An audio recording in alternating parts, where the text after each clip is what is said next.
Good evening and welcome to our Committee of Finance and Budget meeting for this evening, which is Tuesday, March 14th, 2023, and it is 7:07 p.m. There is no closed for committee this evening, so we will go to the motion to convene and open. The recommendation is that the committee opens in session at 7:07 p.m. May I please have a mover?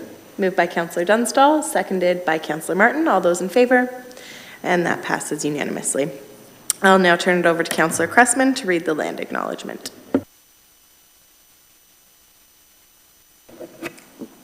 We have gathered in Wilmot Township on the traditional territory of the Neutral, Haudenosaunee, and Haudenosaunee and Mississauga peoples.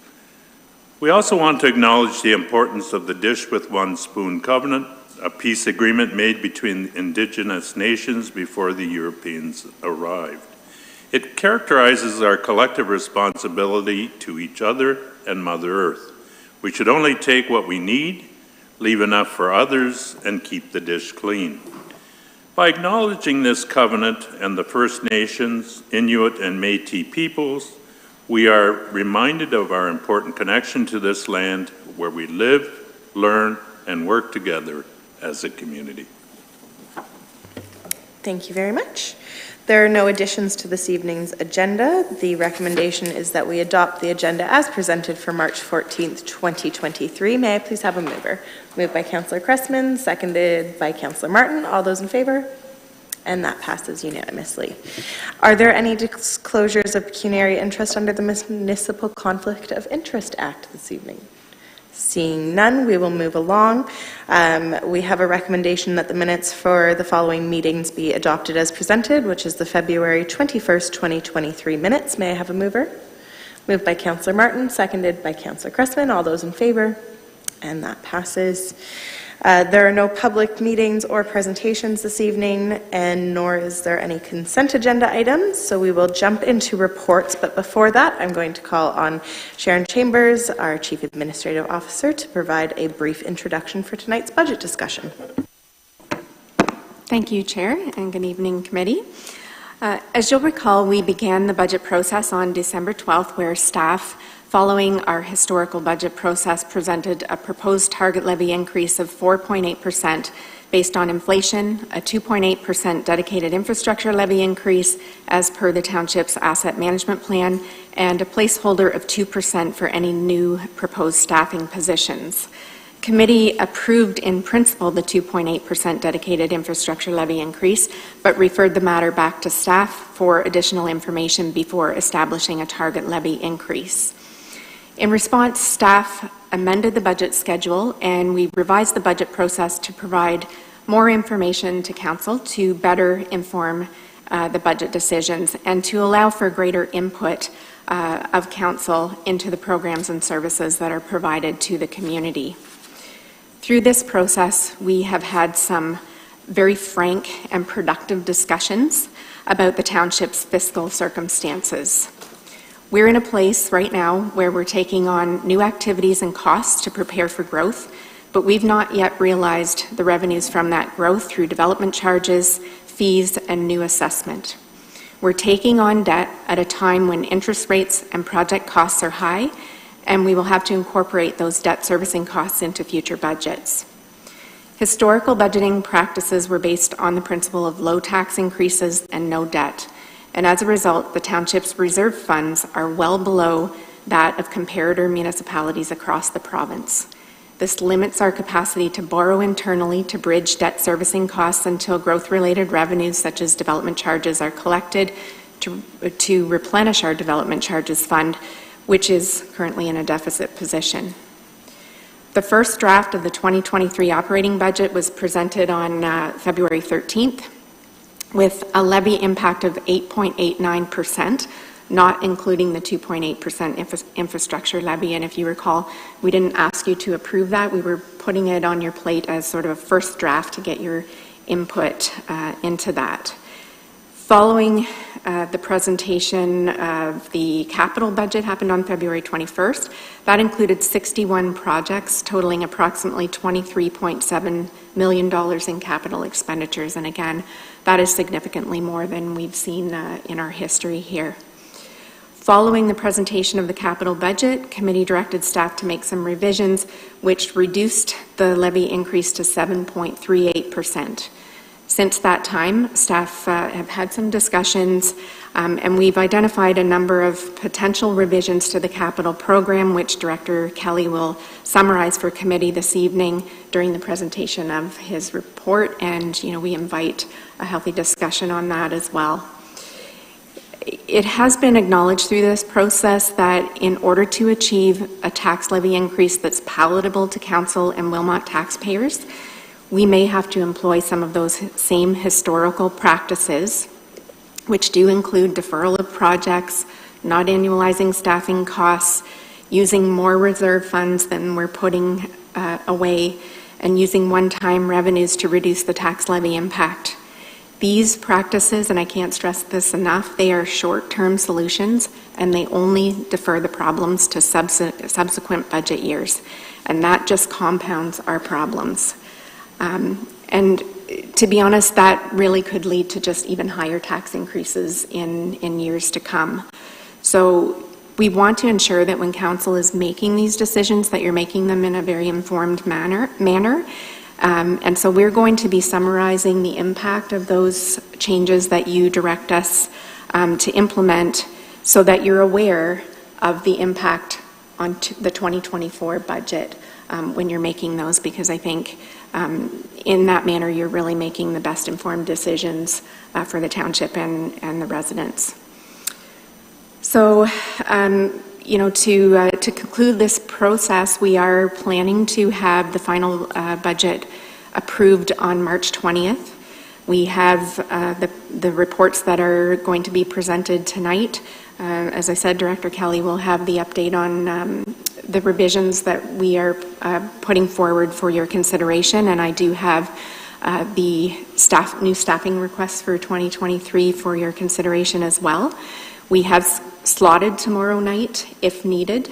So what we're really seeking tonight is some direction from Council on what you anticipate as a target levy increase, some discussion on what we've proposed tonight, and then decide whether we are able to wrap it up tonight or whether we need tomorrow night to finalize things before the 20th. And with that, I will turn it over to Director Kelly for his report. If I may, just before that, we're just going to get the report on the floor, and then I will go over to you, Director Kelly. So we're on agenda item 11.1, and the recommendation is that report COR 2023-22 regarding proposed updates to the 2023 draft municipal budget be received for information purposes, and further, that the Budget and Finance Committee consider additional revisions to the draft of 2023 capital program and draft 2023 base operating budget, and further, that staff be provided direction on specific revisions as applicable. To get this on the floor, may I have a mover? Moved by Councillor Cressman, seconded by Councillor Wilkinson, and I will now call on Director Patrick Kelly of Corporate Services and our Treasurer to introduce the report, please. Thank you, Chair Salonen, and thank you for the introductory remarks, Sharon. As noted within those remarks, staff have listened to feedback from this committee from each of our previous meetings, and we feel we've put together a number of additional options for your consideration this evening. As we've noted in previous meetings, we do share the concerns of this committee and the broader community about affordability and the impact of increased taxes. Having said that, we're equally concerned with this organization's ability to sustain the services that our residents and businesses rely on, especially during these challenging economic times. Following the presentation of our base operating and capital budgets, the funding gap was sitting at approximately $885,000. And I'll just flow through the report and the considerations that are put forward to bring that funding gap down. On page 3 of the staff report, we note the committee directed revisions that have been made to the 2023 capital program. The deferral of the sidewalk tractor as directed by committee will reduce the funding gap by $150,000.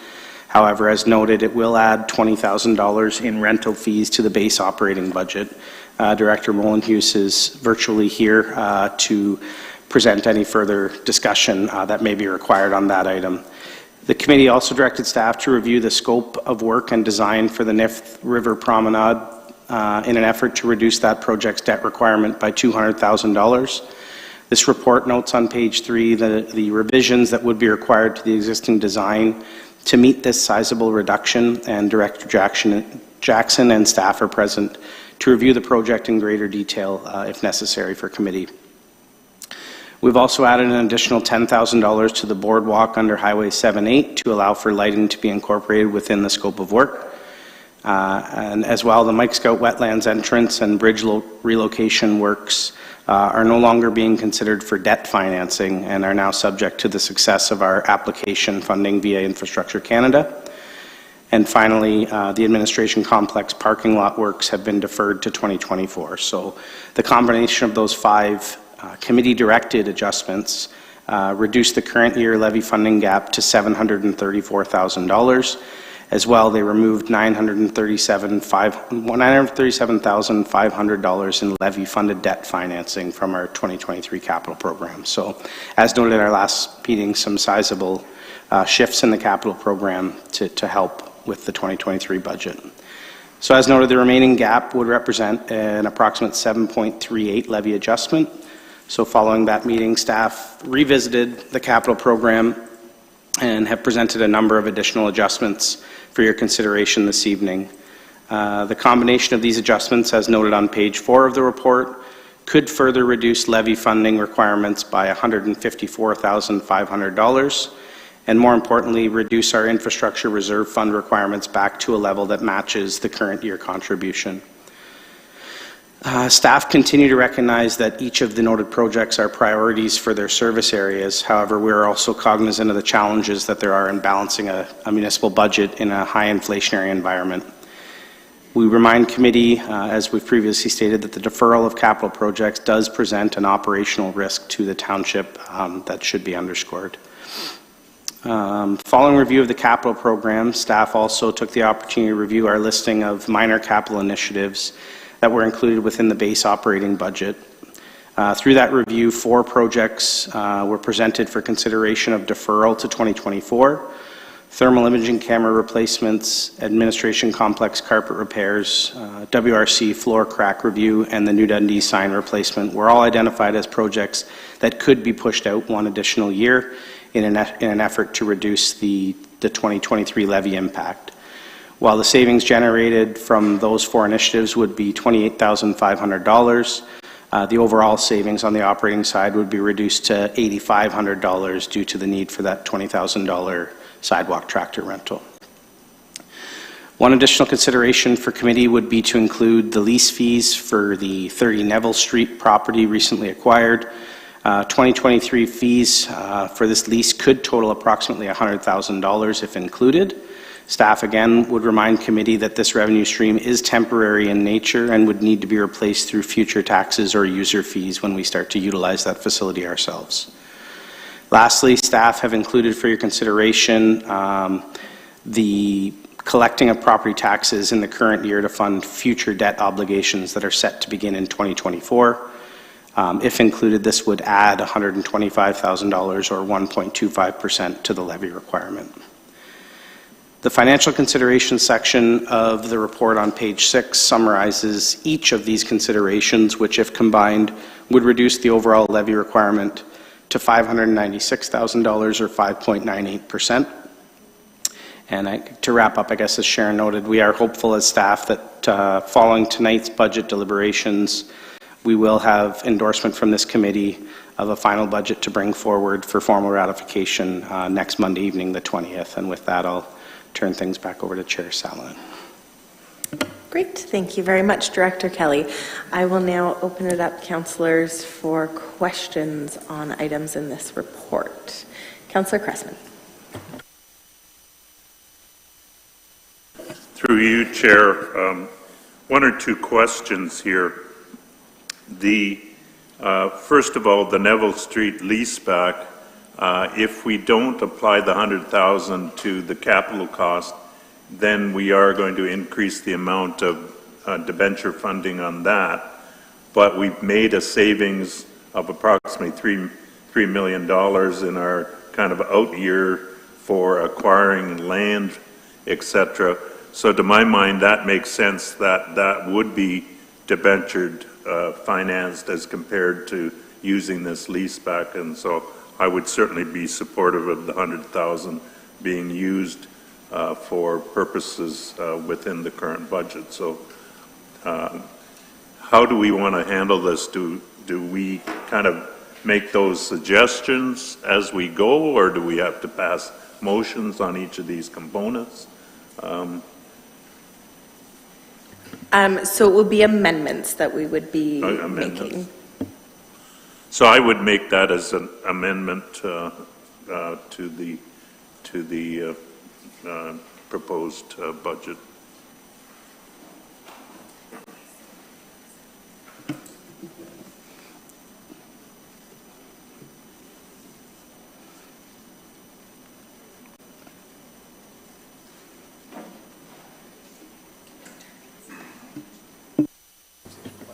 Okay.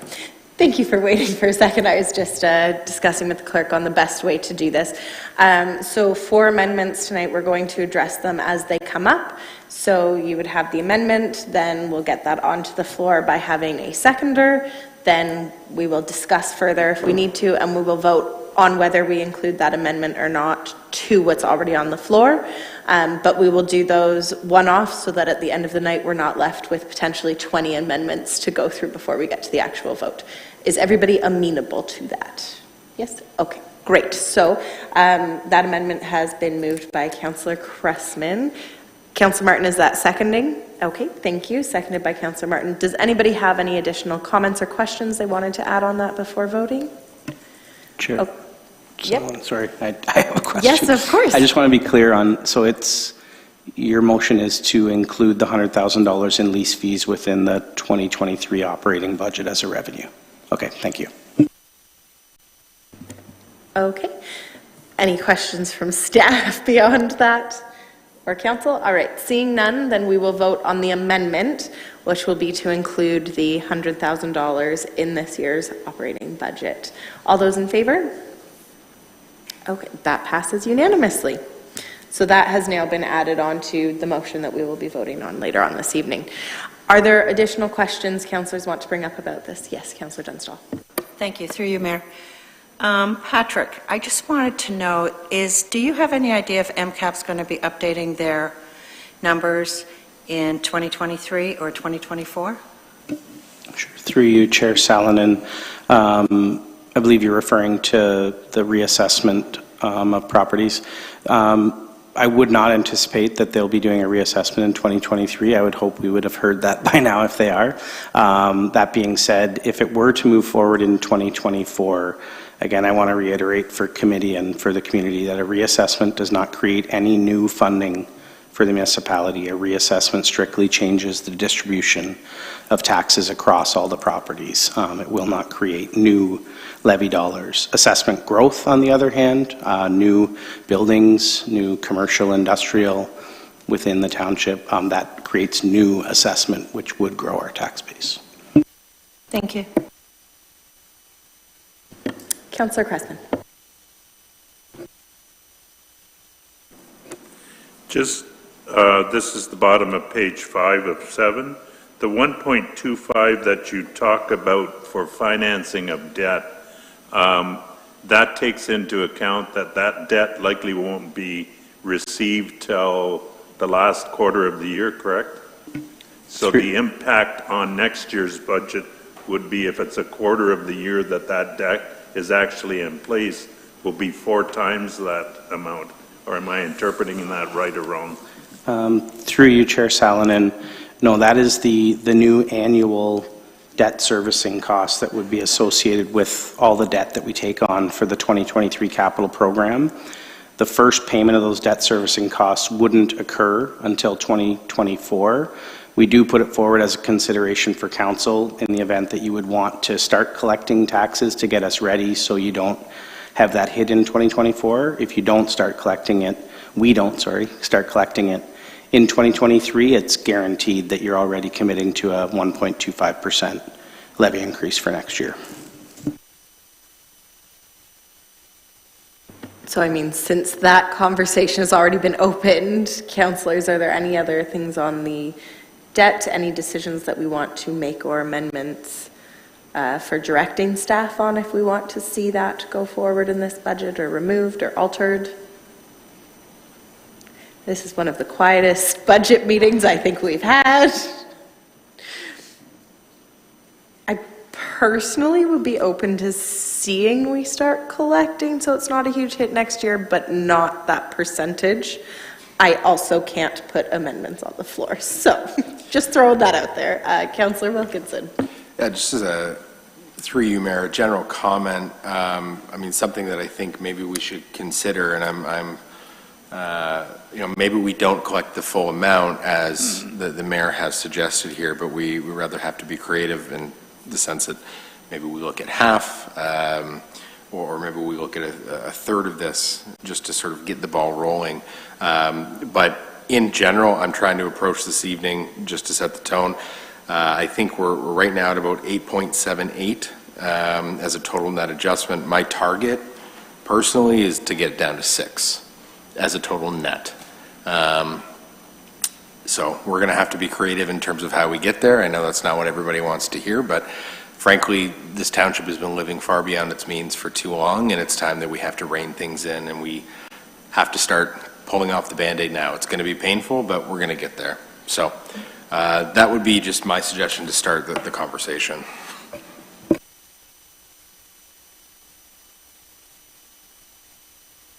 Councillor Wilkinson, was that a suggestion that you wanted to look at perhaps bringing the third, or you just wanted to get it going? Through you, Mayor, more so just getting the conversation going, but you know what, since just to get things moving, well, why don't we look at reducing that? So we'll amend it from 1.25 to, I would suggest, half, and that will help us a little bit in terms of getting closer to the target number. But again, I'm open to hearing more conversation, so I'll put that on the floor. Okay. Councillor Cressman, is that seconding? Seconded. Okay. Anybody else want to add comments or questions on that before we vote on that amendment?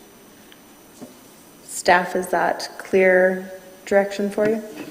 Yeah, just, I guess, through you, Chair Salonen, we, on the staff side, I understand percentages is what we look at in the top part, but we'd prefer it to be that staff incorporate $62,450 in new debt servicing costs within the total levy rather than the $124,900. So percentages are what'll get in the paper, but dollars and levy calculations is what we'll stick with if that's okay.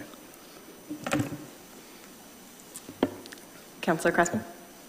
Yes, just a follow-up question before we vote on this.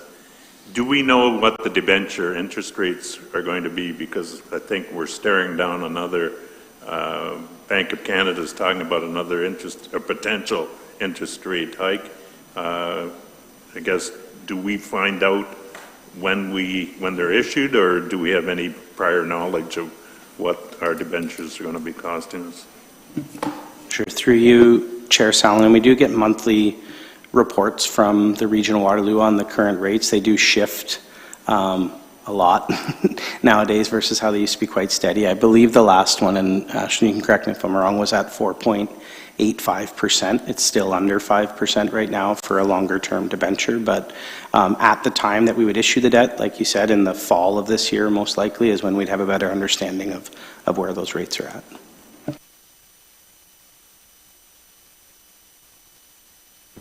Okay, councillors, any other question or discussion before we vote on that amendment? Nope. Okay, seeing none. All of those in favor? Oh, sorry, you wanted, yes, I will have the clerk just quickly read out what we have the amendment on the floor.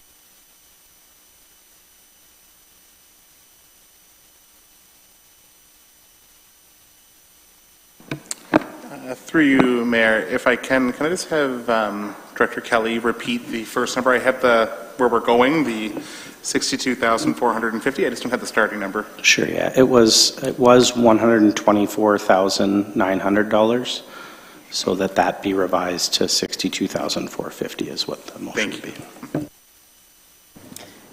So that is the motion, Councillor Dunstall, is that sufficient? Sorry, the amendment. Yes, okay. All right, so now we will vote all of those in favor of that amendment. Okay, and that is passed unanimously. Now, are there any other parts that people would like to bring up for discussion? And again, just a reminder, tonight's discussion is essentially to get us to a point that we have a recommendation in this committee to send to ourselves and council on Monday to then be finally passed. So this is the time to come up with creative ideas and solutions. Councillor Cressman. I don't know if it's more of a question of my ignorance, which this is through you, Mayor, to the Director of Infrastructure. When we lease something instead of purchasing, what's the life expectancy of that sidewalk clearing unit? We're going to take a hit of $20,000 for a rental, $150,000 for a purchase. What's normal life expectancy of that unit? Through you, Chair. Hopefully you can hear me. Yes, we can. Thank you. Okay, thank you. Typically with sidewalk units, we're looking at on paper, a 10 to 15 year expected useful life. We are finding though that with many of the sidewalk units and different types that we've had over the last number of years, that they are a fair bit shorter. They do get beat up pretty well. So we can expect almost a little less than a 10-year life. To that point, though, as far as what we're looking at for a lease, yes, we are looking at probably a 4-month lease. We do pay an exceptional amount more when it is a short-term lease. There is obviously a different cost to that, and it is an increased cost, especially on a short-term lease like a 4-month type of a lease. That answers your question, Councillor Cressman. Great. Any further questions, councillors, comments? Councillor Sadhu. More just a comment. I see we've been able to shave off about $154,000 from our last meeting. Understanding that being in the financial picture that we are in now, it's going to be a fine balancing act of raising property taxes, but then also managing service levels. And we can't just get out of this by jacking up property taxes, especially when we have a lot of people on fixed incomes and money's tight, the economy doing what it is now. And basically I would just say we need to rein in the property taxes and have a look at service levels to get to that sweet spot where we can, as a council, feel comfortable with. So my suggestion would be, I would be comfortable in something in the 5 to 7% range, and then kind of have to look at servicing and seeing where we can reduce or kind of put a pause on it until we get into a time where we can raise our service levels again. Go ahead. Through you, Chair. Can we confirm if that's including the 2.8% infrastructure levy or? Yeah, that would be all in. Okay. In terms of service cuts, I don't know if council has any ideas in that regard that you wanted staff to investigate. You know, to do an in-depth review to have the budget passed by March 20th is probably not really feasible depending on what services you're looking at. So, I mean, we'd be happy to have some ideas and discussion from council. You know, understanding that we are going to be looking at a strategic plan and, you know, sort of guiding council in what direction you want to take over the next few years. I would suggest that if you're going to do deeper service cuts, that you would do so through engagement with the community, right? To try to determine what the community really wants and needs. I know in many areas, we as staff are getting more demands for service. We're hearing that more and more that, you know, people want more recreation programs. They want more services such as traffic calming and things within transportation services. So I think in order to make a really informed decision around service level cuts, I would really recommend doing some engagement on that. But we'd be happy to investigate anything that you may have some ideas on in the meantime that would be sort of low-hanging fruit. Councillor Dunstall? Thank you. Through you, Mayor. Mr. Kelly, what does the 2.8% come out to again? I don't remember. I know we went through it before. Through you, Chair Sallin, it's approximately $278,000. The 2.8% was recommended and approved within our asset management plan update last year, and then reiterated at our first budget meeting as a funding mechanism to ensure we have funds in place to fund future capital, but $278,000.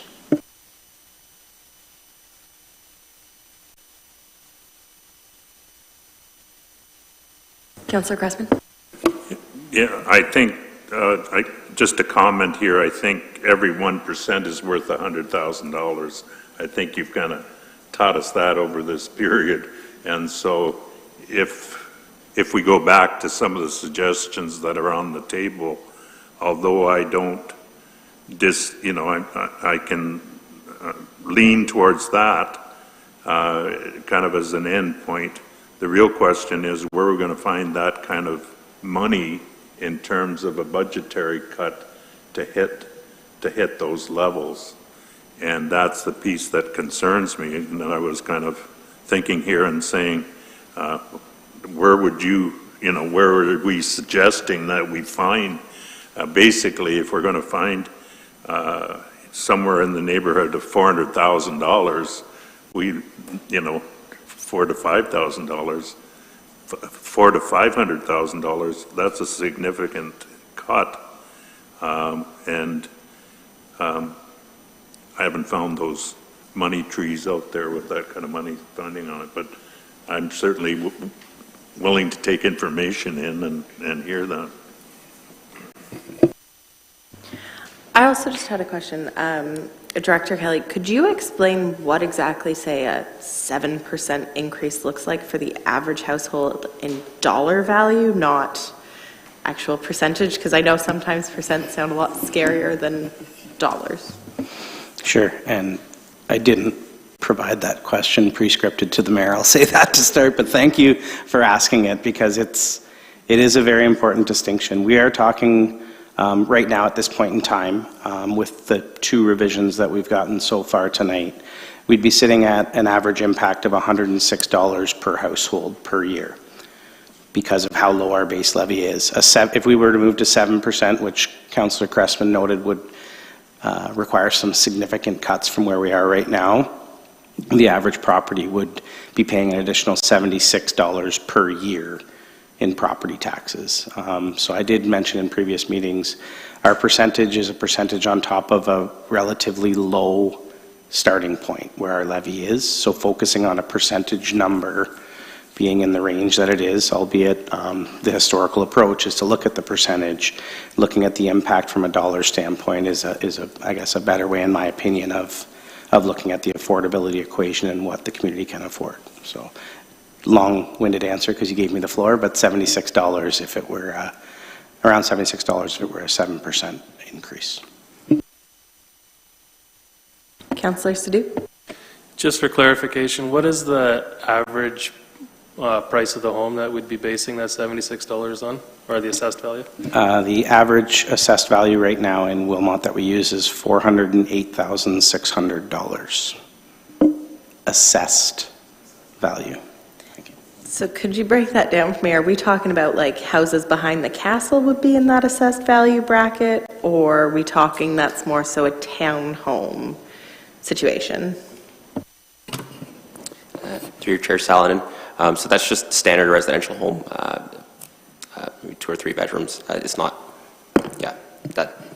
that's, and remember this is the MPAC valuation date of January 1st, 2016. So comparing in today's dollars, $408,000 compared to $900,000, $800,000. This is the MPAC value for taxation purposes.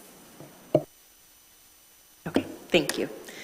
Councillor Wilkinson. Yeah, if I can make a comment on that, I appreciate where you guys are coming from, but as someone who pays taxes and lives here, I'll be honest, it's going to be a lot more than $76 for the average person that lives here. So I certainly appreciate where you're coming from, but you know, I'm conscious of the fact that maybe some people can afford it, but there's a lot of people here that cannot, that are on fixed incomes, and we need to be conscious of the fact that their mortgages may have just gone up $600 to $900 a month. Cost of groceries, cost of fuel has gone up significantly. Cost of hydro, cost of water, gas, everything has increased. Again, I'll bring the conversation back. We are currently in a situation where this township has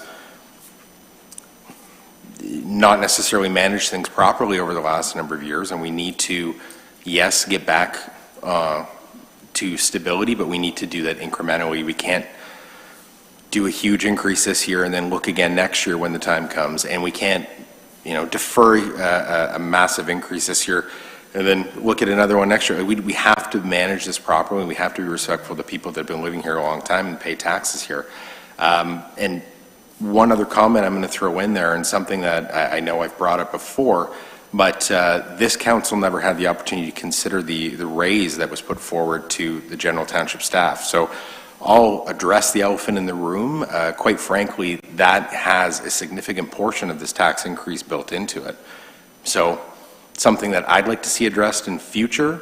Not quite sure how we got to this point where we've had no input or say on that, but as far as I'm concerned, or at least the answer I've been told, it's a ship that's been sailed. So unless anybody can correct that, I'd like to hear, please.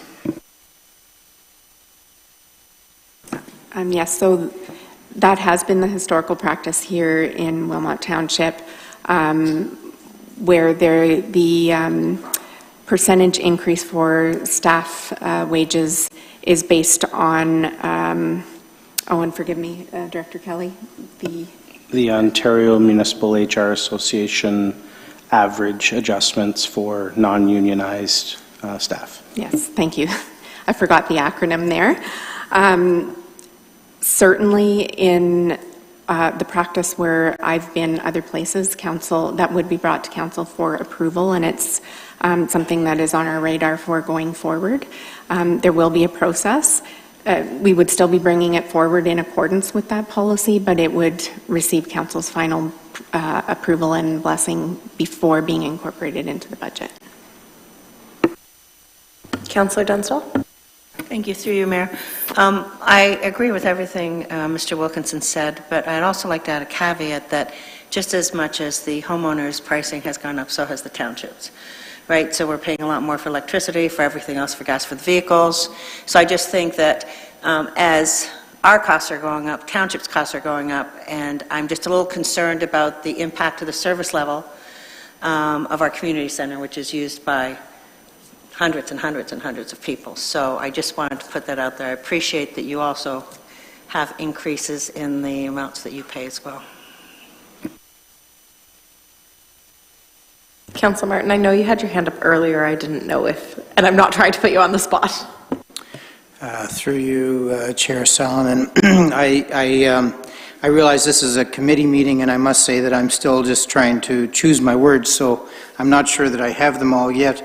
I truly do respect Councillor Wilkinson and Councillor Sadhu's comments about seeing what we can do to get to a percentage in that 5 to 7% range. At the same time, I would be ready to go for something higher than that, and I agree with Councillor Dunstall's comments in terms of our services. I would hate to lose some of our services. I think CAO, Chambers, thank you. When I'm under the hot seat, I lose my ability to say names, it seems. But I do know who you are, I'm sorry.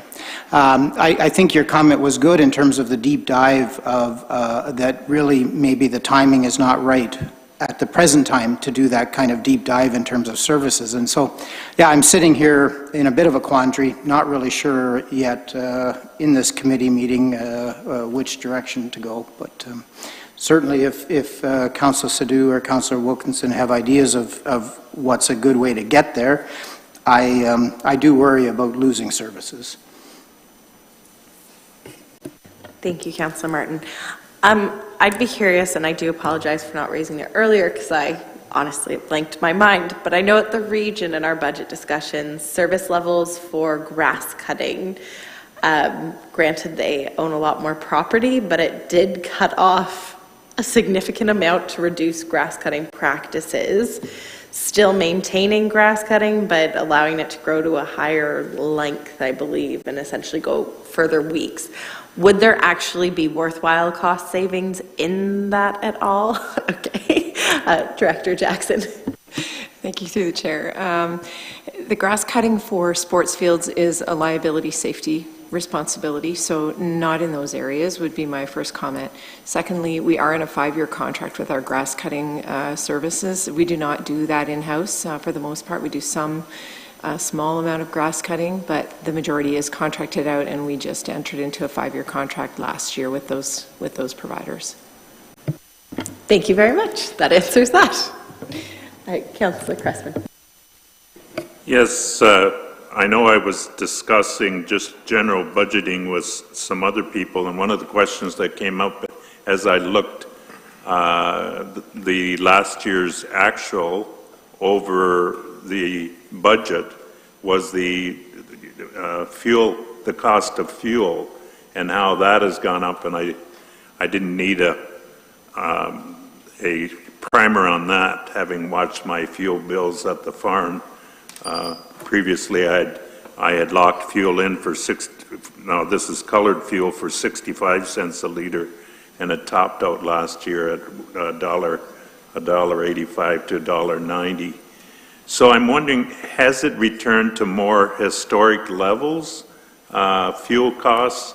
I know I looked at it in depth when that came forward, and I think we've increased current year's budget 4.5% over last year's actual.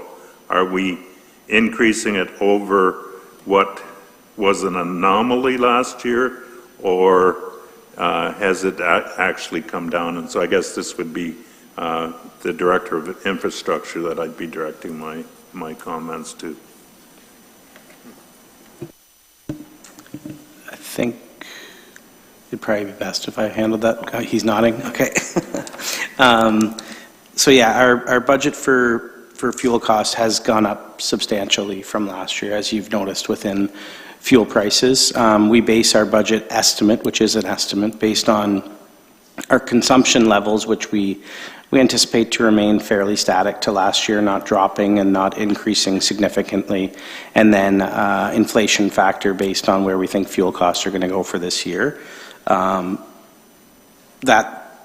That totaled to around $32,000 in additional costs over last year's actuals put in the budget, but that's based on what we see from economic estimates that we receive on where gas prices could go. But as you know, as you noted in your comments, if you can predict where gas prices are going to go at the start of a calendar year by the end of the year, then you're a better man than I am. But we do put in an estimate. It is to the purview of committee if they wanted to revisit that estimate and where it's at, but gas prices are going to be what gas prices are going to be. So if you take the risk of reducing that down to hit your levy target that you want to hit, that's something you can do. But as CAO Chambers noted, we'll keep track of those adjustments and be sure to advise council the impact that they have on the next year's budget.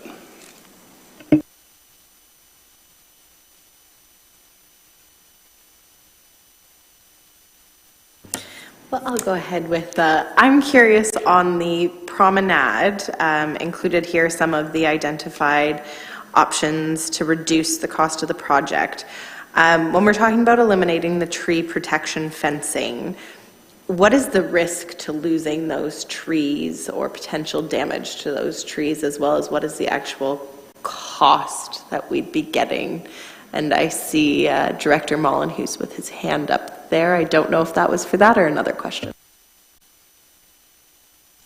You can go ahead, though, and speak, Jeff. That's my project, Mayor. I can, through the chair. I don't have the exact number. Do you have the exact number, Patrick, for the reduction for the fencing? The risk to the trees, I I think that it's a protective thing to just try and ensure the contractor doesn't get too close and damage them, but there are a number of the trees that are actually being replaced in that project, so we're pretty confident that we can ensure that the contractor will not damage those trees by removing that aspect. So we're okay with it. Okay, thank you very much. On that, we can continue with the promenade, since that's now in discussion, if we want to talk more about that, if people have comments, questions, direction. Councillor Dunstall. Through you, Mayor. There's a, and I'm sorry, I should have made the note, but there's a substantial grant for this, correct? Ms. Jackson? Through the chair, there are 2 grants for this. They cover probably a third of the cost. $248,000 in total grant funding towards the project. And that grant funding is still available? That grant funding was approved, and for it to be received, the project needs to be done before the end of this year.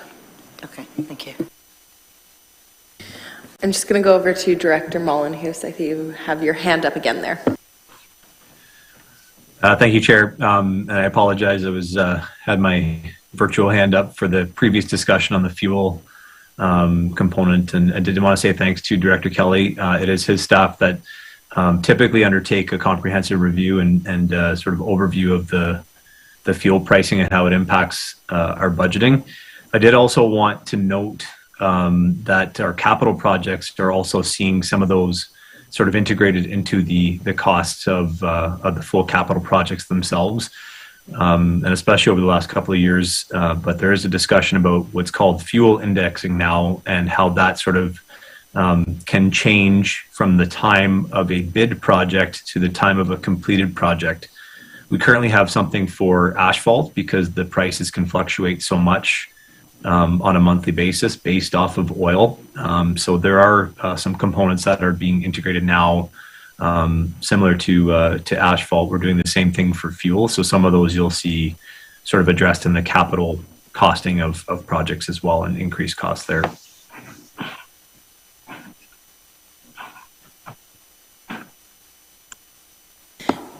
Thank you very much, Director Mollenhuis. Did anybody have any other questions on either of those topics? Any other questions or comments in general? Councillor Wilkinson. Yeah, through you, Mayor. If we could, can we just get a current recap of where we're at all in, including the infrastructure levy, please? I've got the number at 8 again, I know we want to express this in dollar value, but I work in percentages on my side. So I'm at 8.155%. Patrick? Through you, Chair Sallin, I'm at 8.16%, which equates to $106.77 per property, per average property.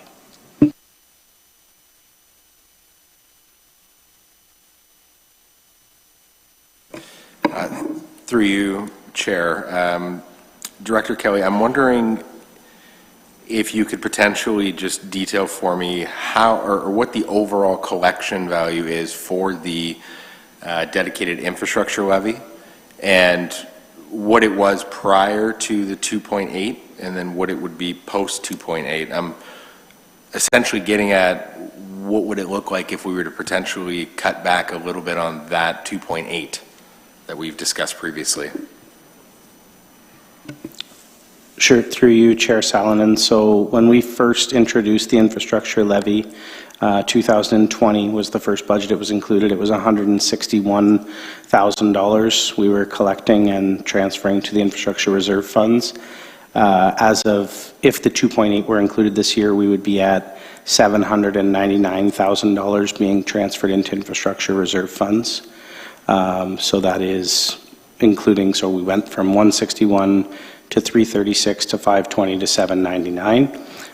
Then we'll remind you at the same time, the capital program for this year is funded based on us drawing $800,000 out of reserve funds. So if we don't put it up to that level, we're taking out more than we're putting in, just as a reminder. Any additional questions or comments or ideas with that percentage? Councillor Martin. I guess a comment that I have through you, Chair Salonen, is that I was noticing in previous discussions that Wilmot Township is one of the lowest, if not the lowest in some areas, in reserve funds. And so I worry about not putting money into reserve funds. I think it would be good to be working on that to build up our reserves. Thank you very much, Councillor Martin. Councillor Dunstall, was that a movement to speak? I think it was. Thank you. Through you, Mayor. I also wanted to verify, and I believe that Ms. Chambers already mentioned this, that Wilmot is the lowest. Are we the actually lowest in the Waterloo Region Township for taxes? Is that correct? Through you, Chair, I'm wondering if Director Kelly has the statistics handy that were presented in the first. I think it would be good to revisit those for Council. Yeah, I mean, I know that we're one of the lowest. I'm just wondering where we are in that grid. Sure. Through you, Chair Salonen. I believe if we look at last year's rates, we would have been the third lowest. Lower taxes in two of the other townships. Having said that, we did talk about, that's talking about the average residential property tax rate. We did talk in one of our previous meetings about the mix of property types within the municipality. So other municipalities benefit from having higher volumes of commercial industrial development, eating up more of the overall tax base. So that's one of the factors impacting how low we can go, I guess, so to speak. But yeah, we're not the absolute lowest, but historically we have trended lower on the annual increases over the longer term.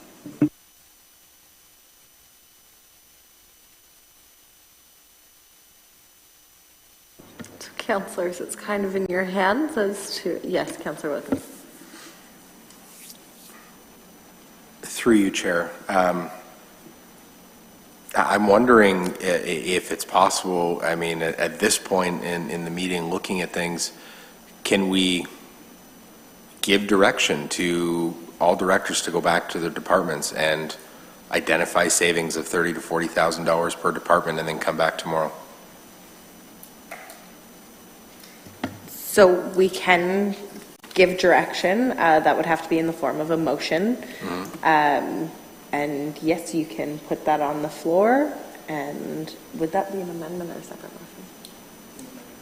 Okay, so we'd also treat it like an amendment as we've just done. So if you would like to put forward that amendment, we can see if somebody wants to second that, if that's what you want to move.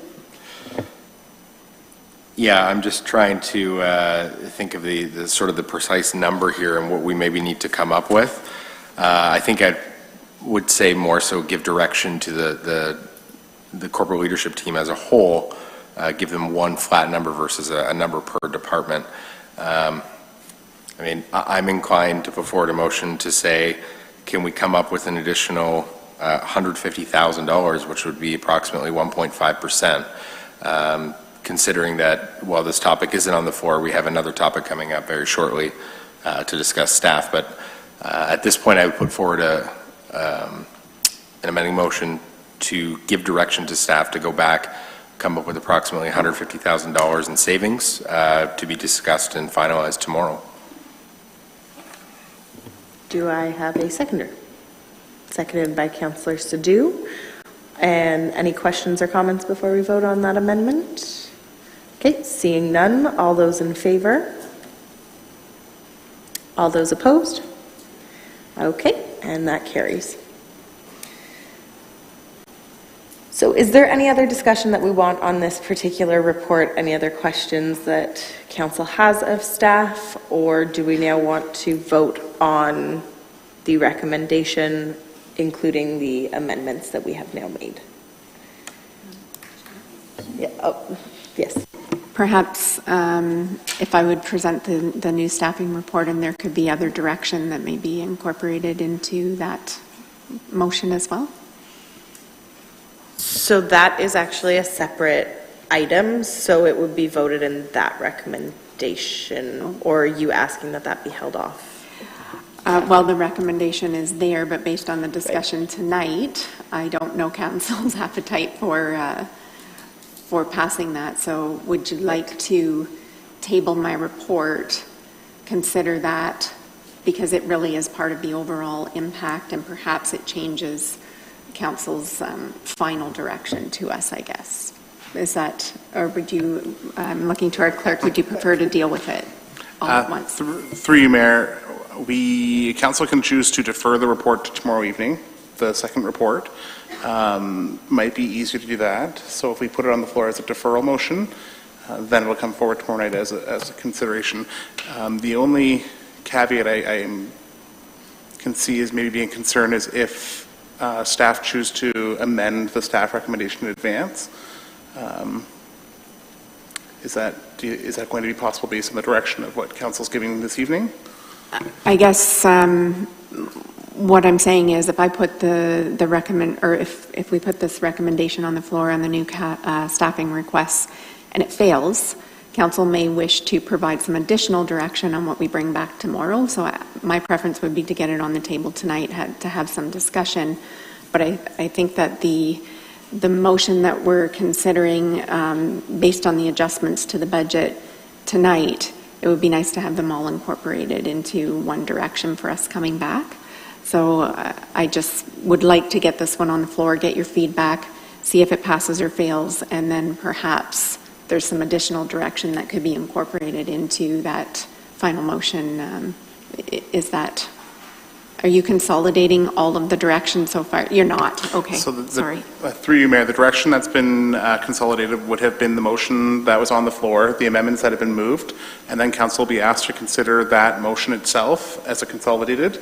Once that's complete, we would then move on to the second report. So what we can do is if there's any direction coming out of the second report, we can add that in to what you're speaking about, CAO Chambers. Okay, thank you. I just want to make sure there's a clear and consolidated list of what we need to be incorporating. So thank you, clerk, for keeping me on the straight and narrow. So do you want to dispense with that motion at this point in time? Or? At this point, council will need to consider the final vote and recommendation, the motion for what's been put on the floor already. Thank you. Yes, go ahead.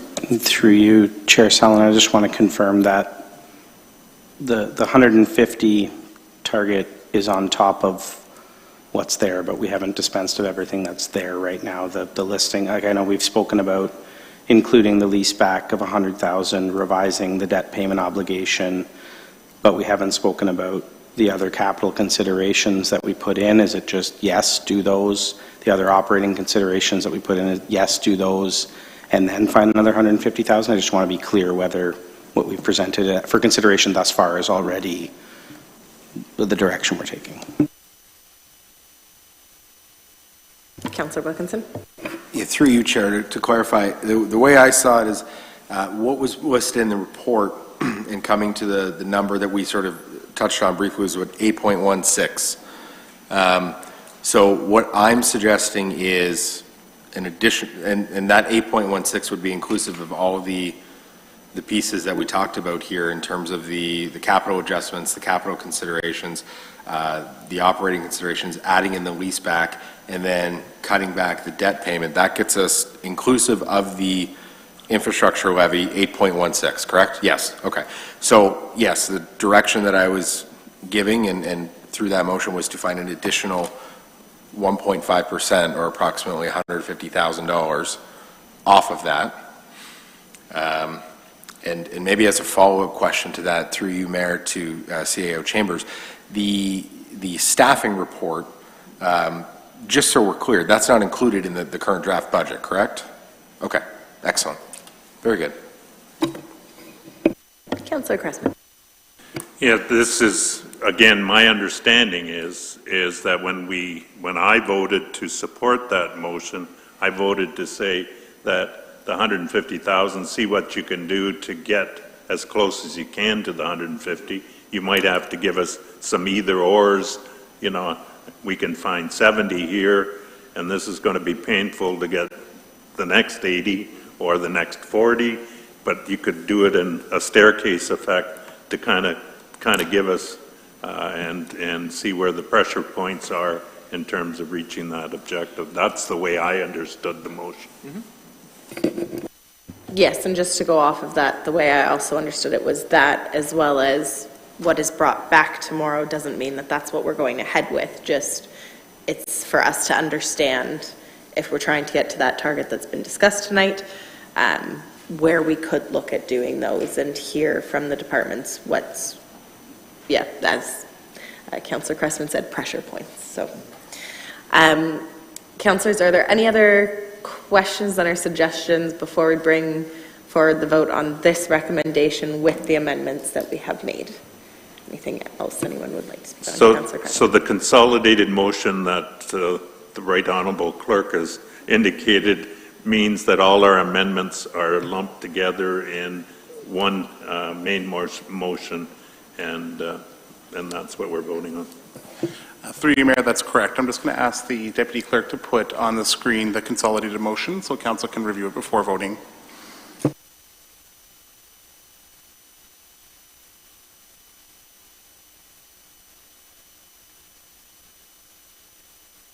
And just while the Deputy Clerk is doing that, anybody have any final comments or questions before we see what the motion has now come to? No? Okay, great.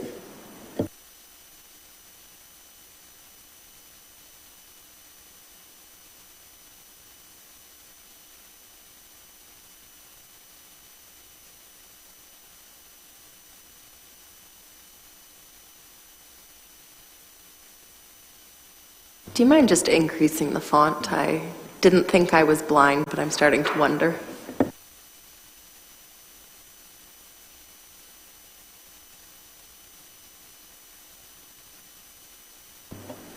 And do you mind just reading it out for us too, please? Thank you. Through you, Mayor Salonen, that report COR 2023-22 regarding proposed updates to the 2023 draft municipal budget be received for information purposes, and that staff be provided direction on specific revisions as applicable, and that staff be directed to include the $100,000 of lease fees from the Neville Street leaseback as revenue for the 2023 operating budget, and that the annual debt services cost be reduced from $124,900 to $62,450 for the 2023 budget, and that staff be directed to come up with $150,000 of savings to be brought to committee on March 15th, 2023. Thank you very much. Director Kelly.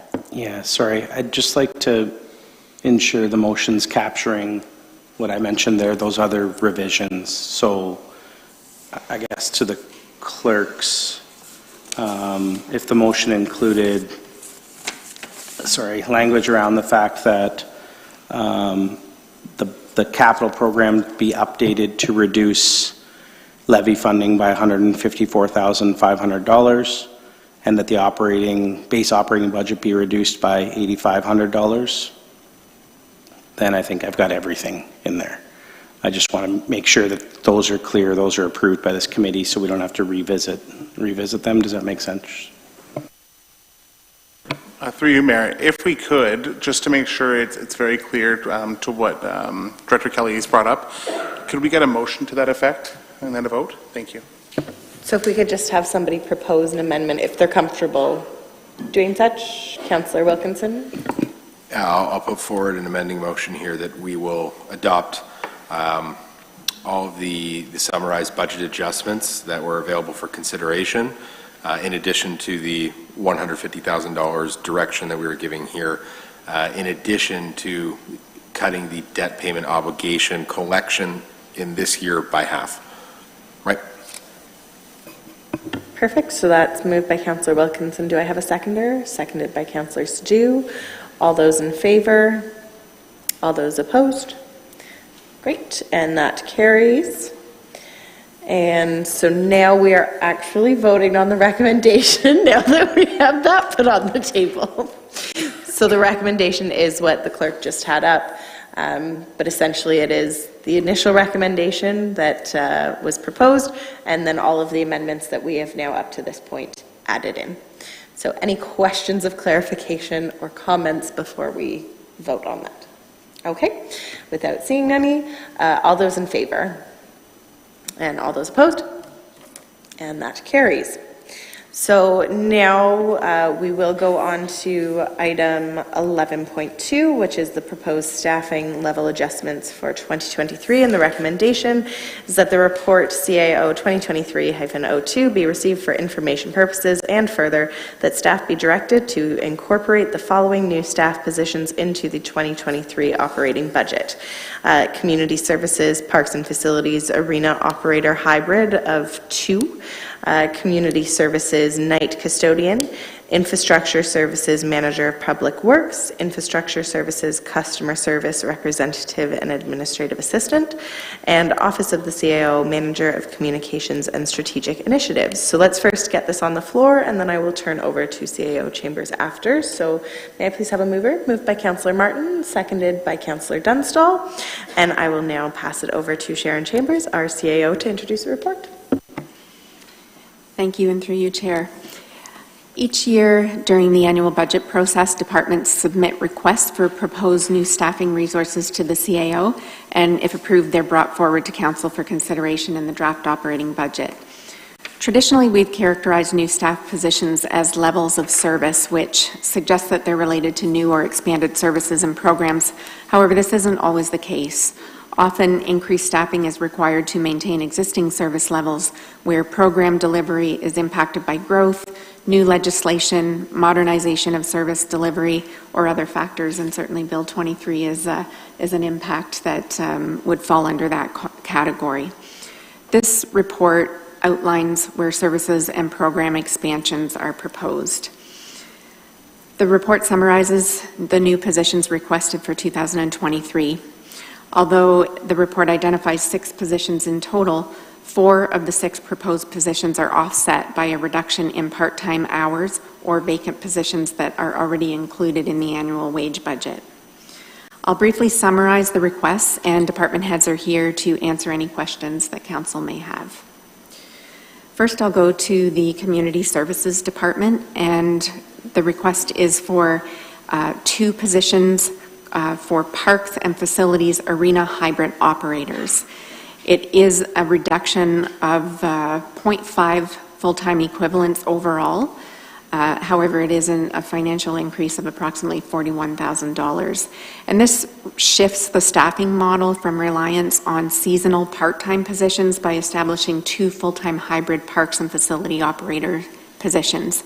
In the fall of 2022, a contract hybrid position was created as a temporary measure to cover off vacancies in the department. And this contract position shifted between parks operations during the summer months and arena operations in September. And the model really did prove to be an effective solution for the department and reduces the dependency on part-time positions, which tend to have a higher rate of turnover. In addition, there's a request for a night custodian. And this request is to shift custodial hours from reliance on part-time positions by creating a full-time overnight custodian position. It's fully offset by a reduction in part-time hours. However, the shift from part-time to full-time does come with a financial increase of approximately $29,000. The expansion from these part-time staff to full-time positions is really it's because we're in a very highly competitive recruitment climate right now, and this is seen across all levels of the organization, and it's certainly a trend across all sectors, including the municipal sector. Recruitment and retention has been particularly challenging for part-time positions where we tend to see higher levels of turnover. So this hybrid operator position and the nighttime custodial positions are required to maintain established levels of service and offset departmental workload, and by shifting to a full-time model, it will provide greater stability and predictability within the Parks and Facilities workforce. Moving on to Infrastructure Services Department, the request is for a manager of Public Works. This proposed full-time position is to address management, planning, organization, and delivery of public works operations. There are currently 2 supervisors who organize the day-to-day tasks for full-time and seasonal staff in roads operations and drinking water operations and wastewater operation. The structural changes includes now a two-manager model across the Infrastructure Services Department, which will allow the director to focus on more high-level strategic matters, long-range planning, departmental oversight, with managers bringing technical expertise for project management and program development and management. This is an increase of one full-time equivalent and a net tax levy impact of $27,357. Approximately $103,000 of this position is funded through user pay funding. In addition, the second position being requested for infrastructure services is a customer service representative, and forgive me if I've used a wrong title in there. I believe we're calling them technical coordinators. So this is for a full-time resource to address not only frontline customer service, but also permit processing, security and approvals processing, construction document administration and administrative support for linear licensing requirements. That's a mouthful. And this further reduces the requirement of technical managers and supervisors to do customer service and basic administrative tasks. It's an increase of one full-time equivalent and a tax levy impact of $31,487, with $45,991 being funded through user pay funding. I will note that there may also be some increased revenues through fees associated with the work done by these positions that would further offset this, and perhaps the Director of Infrastructure can speak to that as well. The Manager of Communications and Strategic Initiatives is within the Office of the CAO. This position would support expanded program delivery in the areas of strategic communications, citizen engagement, strategic planning and performance measures, and strategic project support in the Office of the CAO. An additional communication resource has been identified as a need in the corporate communications strategy, which will be coming forth to Council on March 20th of this year, and this will reduce the township's reliance on third-party communication firm to support our more complex communication needs. In addition to that, the 2022 budget included a sustainability coordinator grant administrator position, which was not filled. Over the past year, we've been engaging in discussions with the Township of Wellesley, Wilmot, North Dumfries, about a potential shared service arrangement, and we've been actively advocating to the province for provincial funding to advance a pilot project, which would include a shared sustainability coordinator. There may be other, I believe Woolwich did consider a full-time sustainability coordinator position within their budget. I don't think it was approved, but we would still like to engage in those discussions about a shared resource going forward. That does free up money in the budget if to offset a portion of these wages, as sustainability would also fall within this portfolio. So overall, the total tax levy impact of the positions presented is $156,438, which amounts to a 1.57% tax levy increase. I will also note that, as Council had requested, there is a summary of positions added attached to the report since 2018. There's not a lot of detail there around the rationale, but staff are here to answer any questions that Council may have related to those historical additions as well. So that concludes my report, and we're happy to answer any questions that Council may have. Thank you very much, CAO Chambers. I will open it up to councillors if you have any questions. Councillor Dunstall. Thank you, through you, Mayor. What do we sit at for our benefits for full-time employees? What's the percentage, do you know?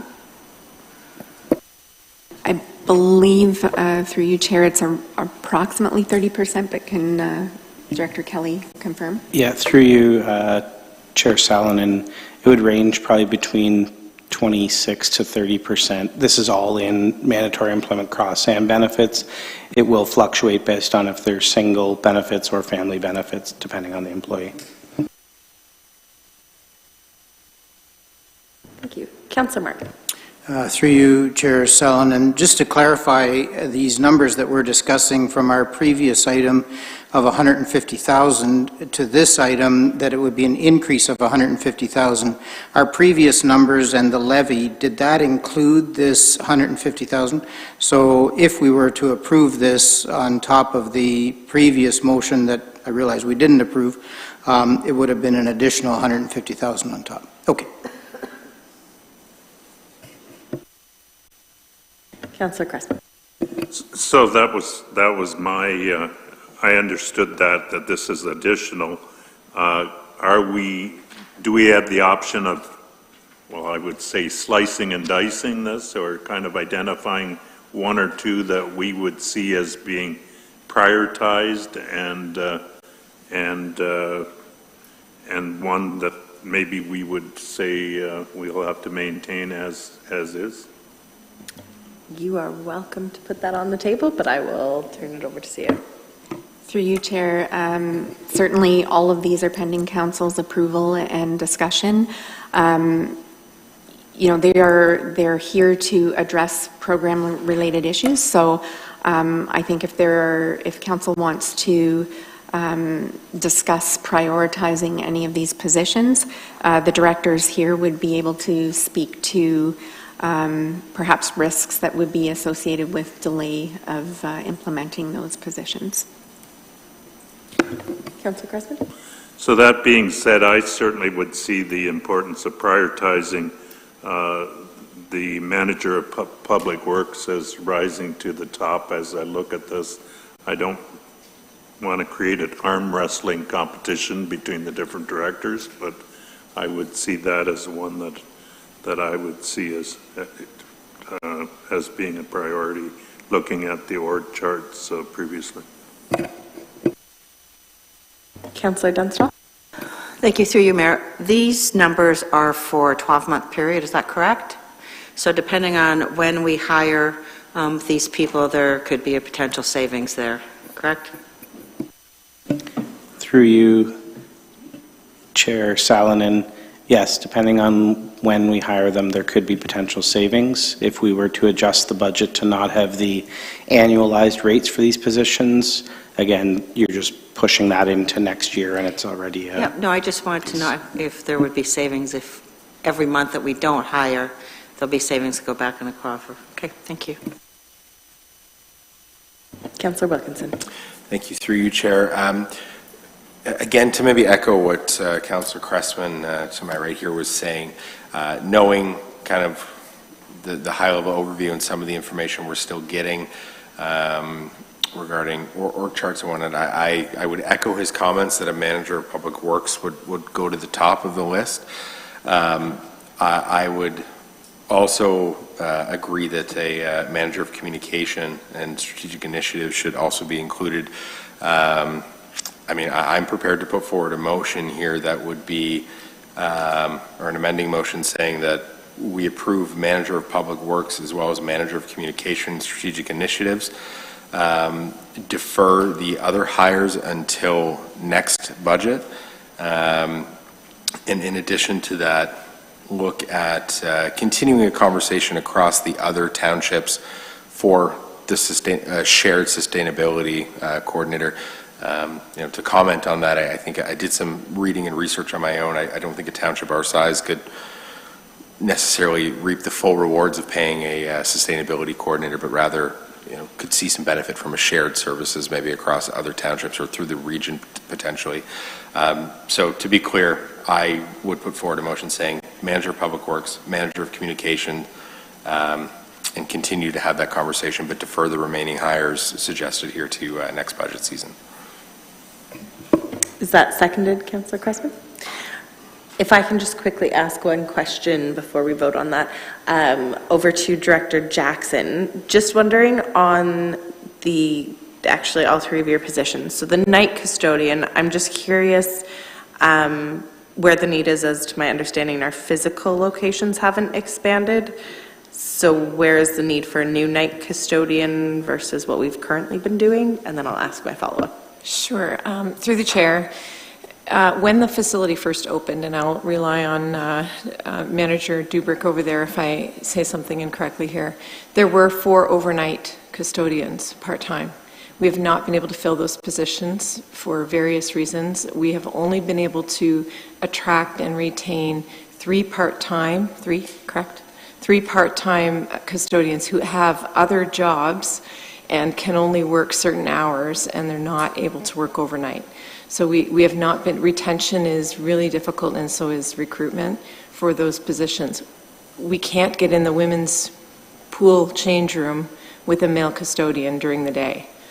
So those spaces are not being cleaned adequately. We're bringing in some of our part-time arena staff late at night to be able to come in and try to clean after they've cleaned the other dressing rooms and things, but it's just not working. We are getting significant complaints about the cleanliness and not being able to maintain the standards that we need to maintain. So that's the challenge, is really recruitment and retention for the most part. So if this were to be pushed off to next year, is there like an actual public health risk that we're looking at by not maintaining these standards? And not to say that we have a problem, I'm just asking, like, logistically speaking, what does that mean? Yeah, that's a great question. Through the chair, there are specific public health regulations specific to pool change rooms. They don't necessarily apply to the arena change rooms, dressing rooms. However, we like to keep the same standard if we possibly can, but there are specific health regulations, and we are inspected monthly on those health regulations, and they would be at risk for the custodian position, yes. Thank you. Councillor Stu. Just quick on that point, so you have been inspected monthly, you were saying, for the change rooms? And have they identified any issues in the past? I don't have. I'd have to go back and take a look and talk to my staff to see what's on the inspection forms. The complaints from the public are coming in regularly, however, I would say. I'm not sure on the inspection forms. I don't know that they've identified them specifically or not.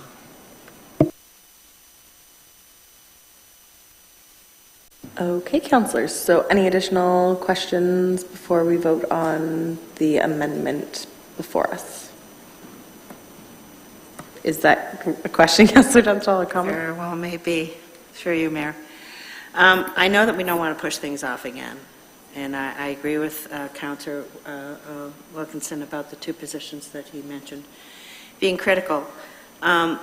But I would still like to have a little bit more time on the other pieces. I do think the custodian is a big piece, and so I would like to ask if we can defer the rest of things to vote on until tomorrow at that meeting. Is that possible or no? Sorry, just so I'm clear, through you, Mayor, you're looking to defer the positions that were not included in Councillor Wilkinson's? Correct. So in that case, you would need to put forward an amendment to an amendment, and it stops there, everybody. But we do an amendment to an amendment where you would look to defer those positions to a future date for consideration. That's what you would put forward. Through you, Mayor, I would like to put through an amendment to move the positions that we have not been included in Mr. Wilkinson's amendment to a later date. That work? Just to clarify, the wording should technically specify the positions because Councillor Wilkinson's amendment said to put the rest to the next budget year.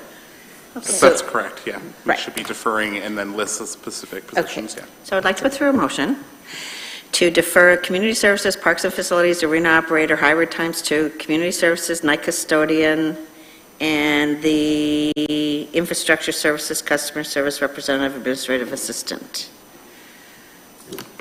And do you want to move that to tomorrow? I would like to move that to tomorrow, yes, please. Okay. So that now needs to be dealt with before we can deal with Councillor Wilkinson's amendment. So do I have a seconder for that? Okay, seconded by Councillor Martin. So any questions or comments before we vote on that from staff or council? Okay. Seeing none, all those in favor? All those opposed? Okay, and that carries. So now we're voting on the amendment, which has now been altered. So it's Councillor Wilkinson's amendment to essentially guarantee the manager of public works and the manager of communications and strategic initiatives go ahead. Am I understanding that correctly, Councillor Wilkinson? Okay, great. So we will be voting on that amendment now. Any questions or comments from staff or council before we do that? Okay, seeing none. All those in favor? And that passes unanimously. Okay. Do we have any further discussion that we... Yes? CAO Chambers, did you have something you wanted to add?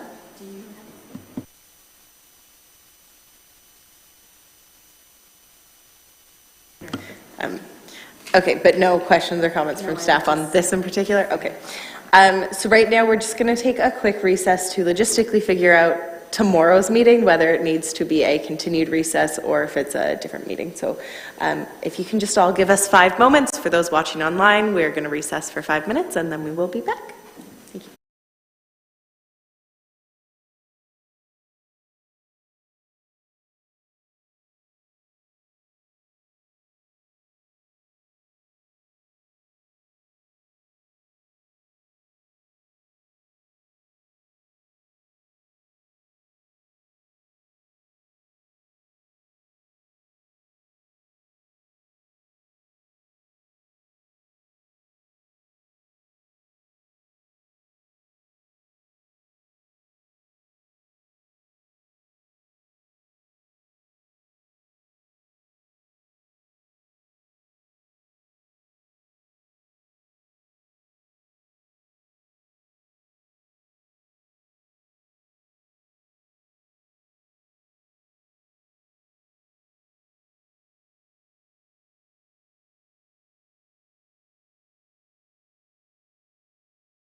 All right, thank you very much for that, I'll say extended 5-minute recess there.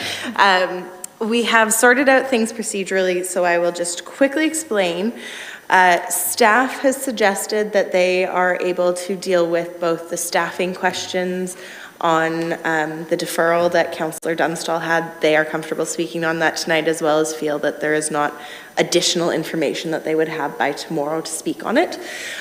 So we need to deal with that, as well as staff believe that if we can give them a recessed time after we deal with that part of the report, to go back to the previous report, and staff feel that tonight, if we give them about 20 minutes time, they can go and find the 1.5% that Councillor Wilkinson asked about on the prior report.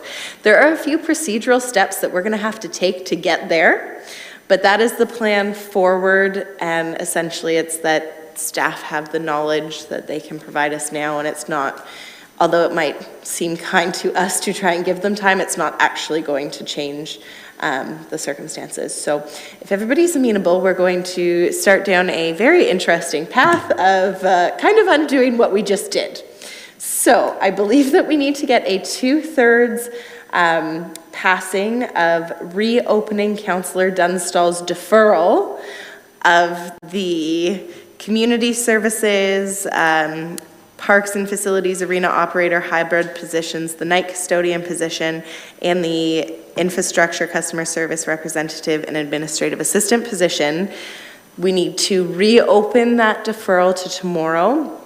Sorry, as I'm saying need, it is up to council to decide, should we pass this, then that will allow for staff to speak to any questions that Councillor Dunstall you may have had as to why you brought it forward, or any other councillors as to why we voted that way. Get those resolved, deal with that issue, and then we will recess. So right now, I would need somebody to motion to reopen so that we can talk about that amendment again. Sorry, to reconsider. Sorry, it needs to actually be Councillor Dunstall, but Councillor Cressman, did you have an actual question, or were you going to? Okay. So Councillor Dunstall, would you be open to that? Yes, I would be open to it. Do I need to put it through as an amendment, or do you just agree? A motion to reconsider, please. Okay, may I please put on the floor a motion to reconsider? Okay, great. Is that seconded there by Councillor Martin? Okay, any questions about what we're doing before we vote?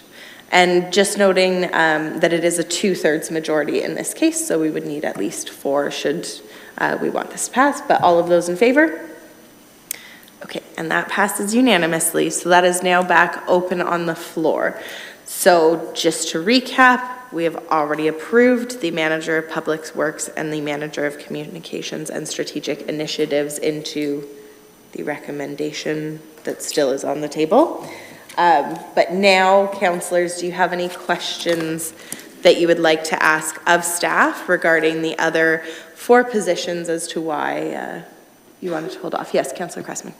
So I'm of the opinion that council could address any of these recommendations at any time in the upcoming year, or are the books closed on reconsideration of putting funds on the table to make some of these permanent as compared to part-time, et cetera?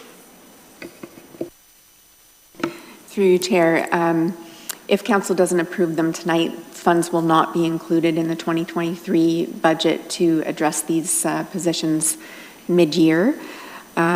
So at that time, if council did want to consider approving a position, we'd have to find a funding strategy within, or run a deficit, as Director Kelly says, yes.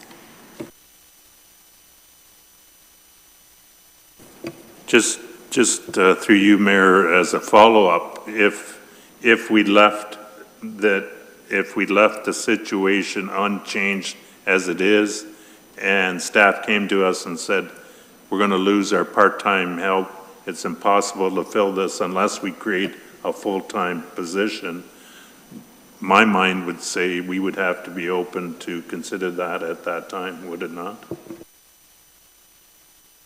Through you, Chair.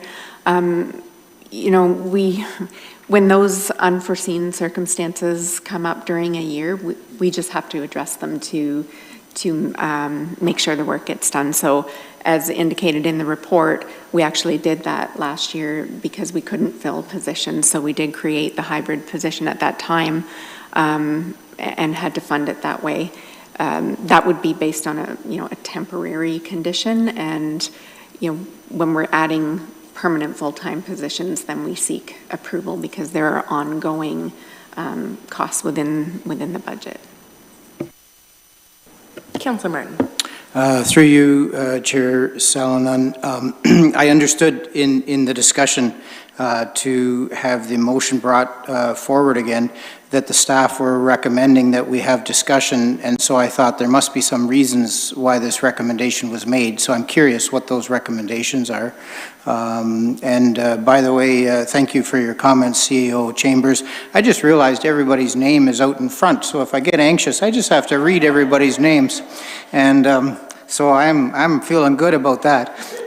Anyway, thank you. So I was just wondering what is the impetus? Because I thought sleeping on it might be a good idea, but obviously the recommendation was something different.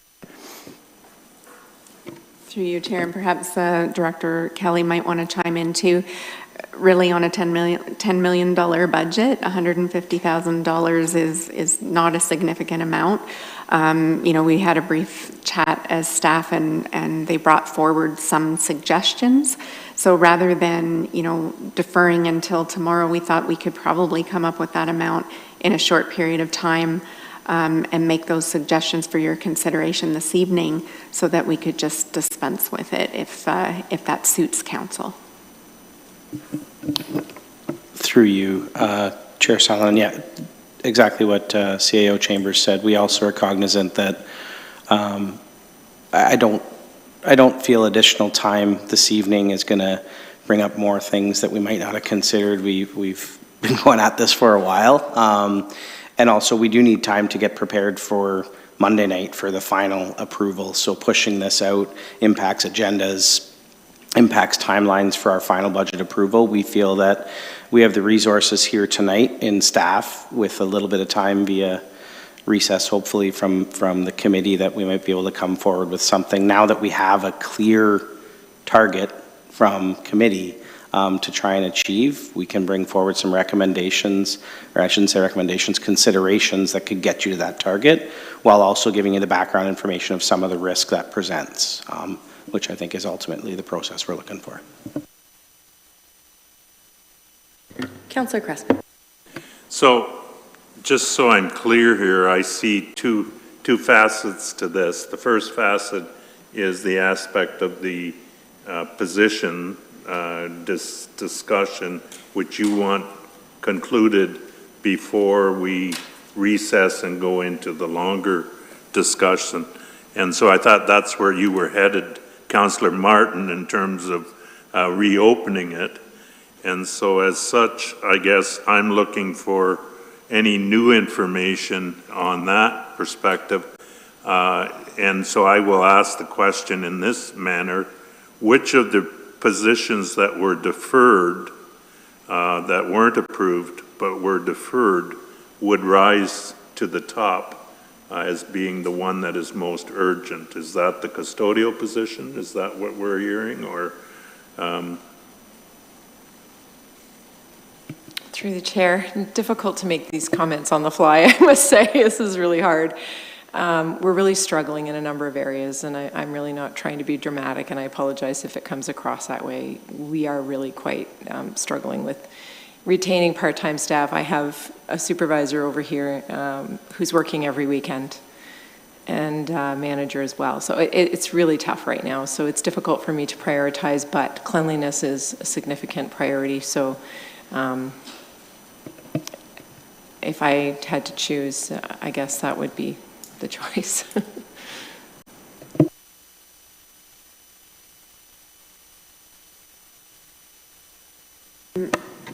Perhaps if council is amenable, I believe Director Mullenhouse had one position deferred, and also Director Jackson had 3.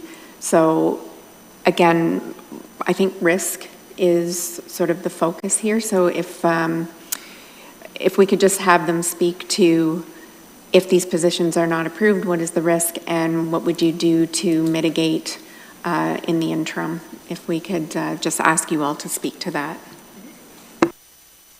Sure, I can go first through the chair. So the risk with the cleanliness, we've kind of spoken about a little bit. We have lots of people in bare feet in our building, as I'm sure all of you know.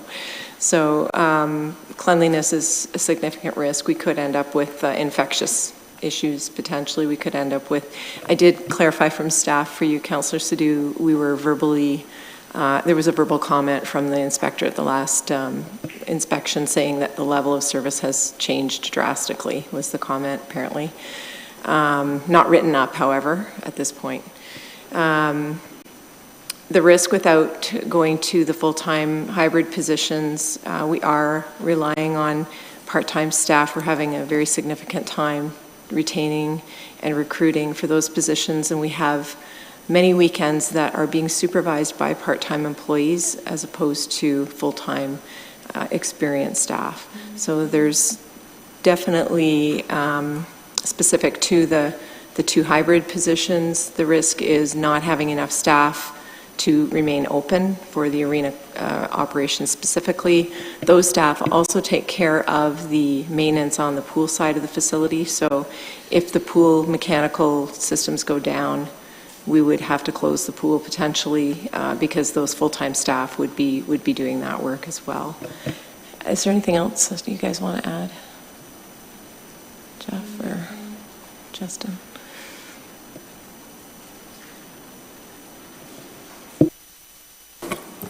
Through you, Chair. We're having an extremely difficult time keeping staff, part-time staff, coming to work. Since the pandemic, we have staff that are just not showing up. They're calling in sick, and unfortunately we're having full-time staff come in on overtime to take over. So I've talked to some of my colleagues, and everybody's in the same boat. Councillor Dunstall, did you want to? Oh, through you, Mayor. I hesitate putting this out because I don't want to make a general assumption, but it seems to me, and I've talked to other business owners as well, that part-time staff, perhaps the part-time staff of today, may not be as dedicated to work ethic. And I've been to the rec center, and you know, it seemed to have a little bit of a lack of supervision. So I just wanted to get your feedback on that.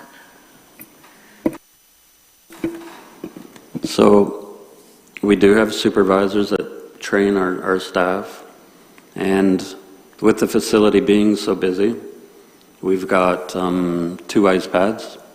So we do have a lot of activity where sometimes our full-time staff will be at the pool. They'll be out back doing a flood. So we can't keep an eye on our part-time staff. Like, it's 101,000 square feet.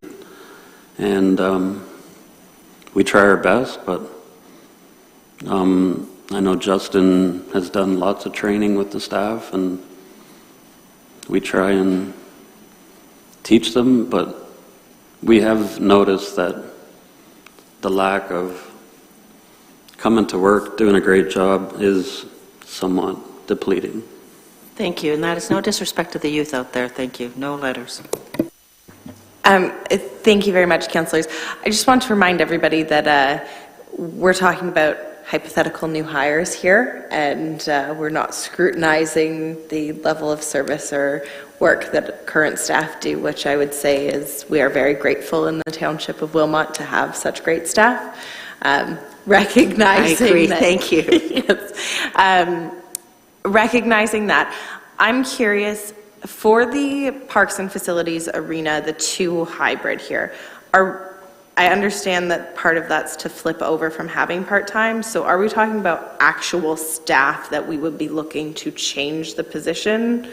Or is this bringing on in addition to staff that we already have and filling a different gap? Sure, great question.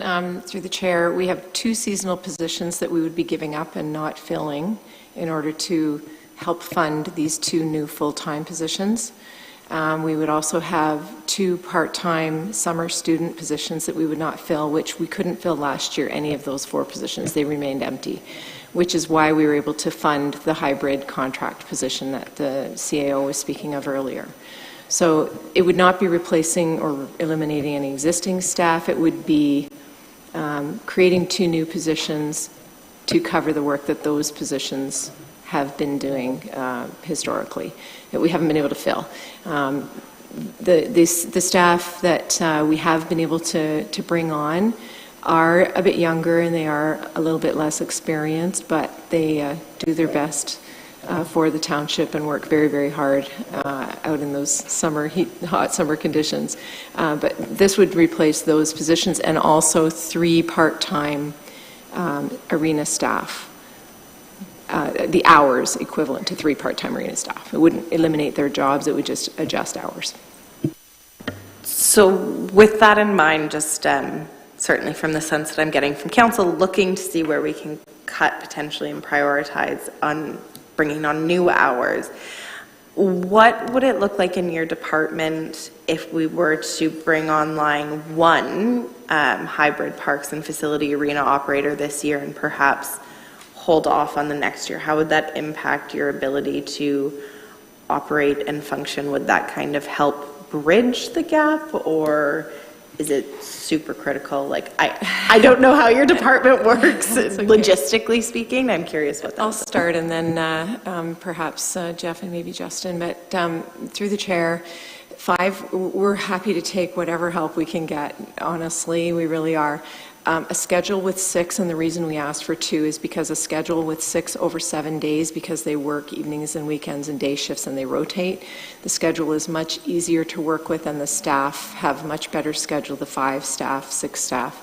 6 staff makes it much simpler to schedule and we have better weekend coverage going that route. Is there anything I missed there? Is that fair? Yeah, I was going to say the same. It's more about finding it's just thinking about odd numbers. It really impacts how you can schedule those hours to make it flow nicely over a week-long staffing schedule. And then just one follow-up to that. I know that you guys had mentioned that currently we're paying a lot in overtime. I don't know if this would be a question for Director Kelly or if we need to wait a little bit to get an answer on this, but do we know in overtime how much money we're spending that's not really accounted for, but obviously coming out of the coffers to pay to cover these gaps? Sure. Through you, Chair Salonen, I wouldn't mind a little bit of time to grab that number for you. So you're looking for the total budgeted overtime within a year from the township, is that correct? Yes, if possible, just to essentially see if, if it's... Yep, we should be able to grab that for you momentarily. Thanks. Thank you. Yes. Through you, Chair, too. Yes. To Mr. Patrick Kelly. Some of our staff that do work overtime then apply it to their lieu time banked. So it's not always that they take their time through pay, but also through bank time. Jeff, I see your hand up, but can you just wait? I believe Director Jackson had a comment, but I wanted to acknowledge I see you. Through the chair, the overtime that was recorded for the 2022 year was $1,500 over budget. So we budgeted $7,500. It came in at $9,160 is what the numbers that I have. Previous years was about $5,000 the year prior to that 2021, but it was COVID, so can't really count that. So, thank you very much, Director Jackson. One quick clarification question here. Director Molynhuis, are you commenting on your department? Is that what your hand is up for? Through you, Chair. That's correct. I did want to put my hand up just to sort of get in the queue, and I acknowledge that there's a conversation here that's focused on one particular operating area. So I'm certainly happy to wait. I just wanted to let you know that I do have some input on my position as well. Okay, perfect. So we will circle back to you then after we finish with the community services conversation. I'm going to actually go to Councillor Cressman to get some other voices, and then I will come back for second comments and questions. I was going to say, Mayor, that was a great question on overtime because that was mine, but that isn't where I was headed on it. On it, part-time help, do you get part of the Canada Works grant program? Do you qualify for that or not? I know there's a subsidy available for hiring students who are going back to school. Through the Mayor, the only one that we utilize that program for is the Castle Kilbride operations. And Councillor Dunstall. Thank you. Through you, Mayor. Is there a way to attach a monetary value to that in time in lieu? Or is that included in your extra? No. Sorry, through you, Chair Salonen, I guess what you're asking, could we put a dollar value to the time that's taken off in lieu? Sure, yeah. Yeah, it would be a... Is it a huge task? Well, it would just be, yeah, it'd probably be a significant undertaking to calculate every bit of lieu time that's taken rather than taking the payout of overtime. But with direction from committee, we could explore doing that. But again, the net cost impact is, or to the taxpayer, to the levy, which we're trying to narrow down tonight, is the overtime costs, the paid out overtime costs. Got it. Thank you. Councillor Martin.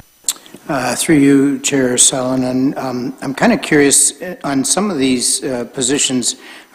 Would it ever work to see if volunteers would be interested? So, for example, the women's change room during the day. I know hospitals are able to access volunteers, and there's a lot of important work that is done by volunteers. Is it ever a possibility to look into that to see if somebody in our township would be interested in volunteering for something like that? Through the Chair, my first comment would be the liability related to that, because if cleaning is not done to the standard that's required, then liability falls on a volunteer. We've used volunteers in other capacities for helping run programs such as our pickleball program out in St. Agatha. It's overseen by our volunteer facilitators. There is definitely a role for volunteers, and we do utilize them as much as we can in areas where it is reasonable to do so and a little bit lower risk. That would be my comment. Could I ask a follow-up through you, Chair? I have no idea if this is a good idea in terms of staffing, and I just put it out there as a brainstorming idea. In terms of liability, I can say that from my own experience, liability is not an issue. You can have volunteers sign pledges, you can have volunteers that are trained, and they can have the same responsibilities as staff. And I know for myself, I've volunteered in many capacities as a professional, and I have just as much liability. Anyway, so I put it out there as a possibility. Thank you very much. Councillor Wilkinson. Thank you. Through you, Chair. I think my general sort of observation, if just to comment on this topic, I think we'd all agree that we have an incredible staff, and we have a staff that works very hard for the township, and we so appreciate the work that they do. In a perfect world, I personally would love to approve all of these and say, yes, let's get the help in that we need.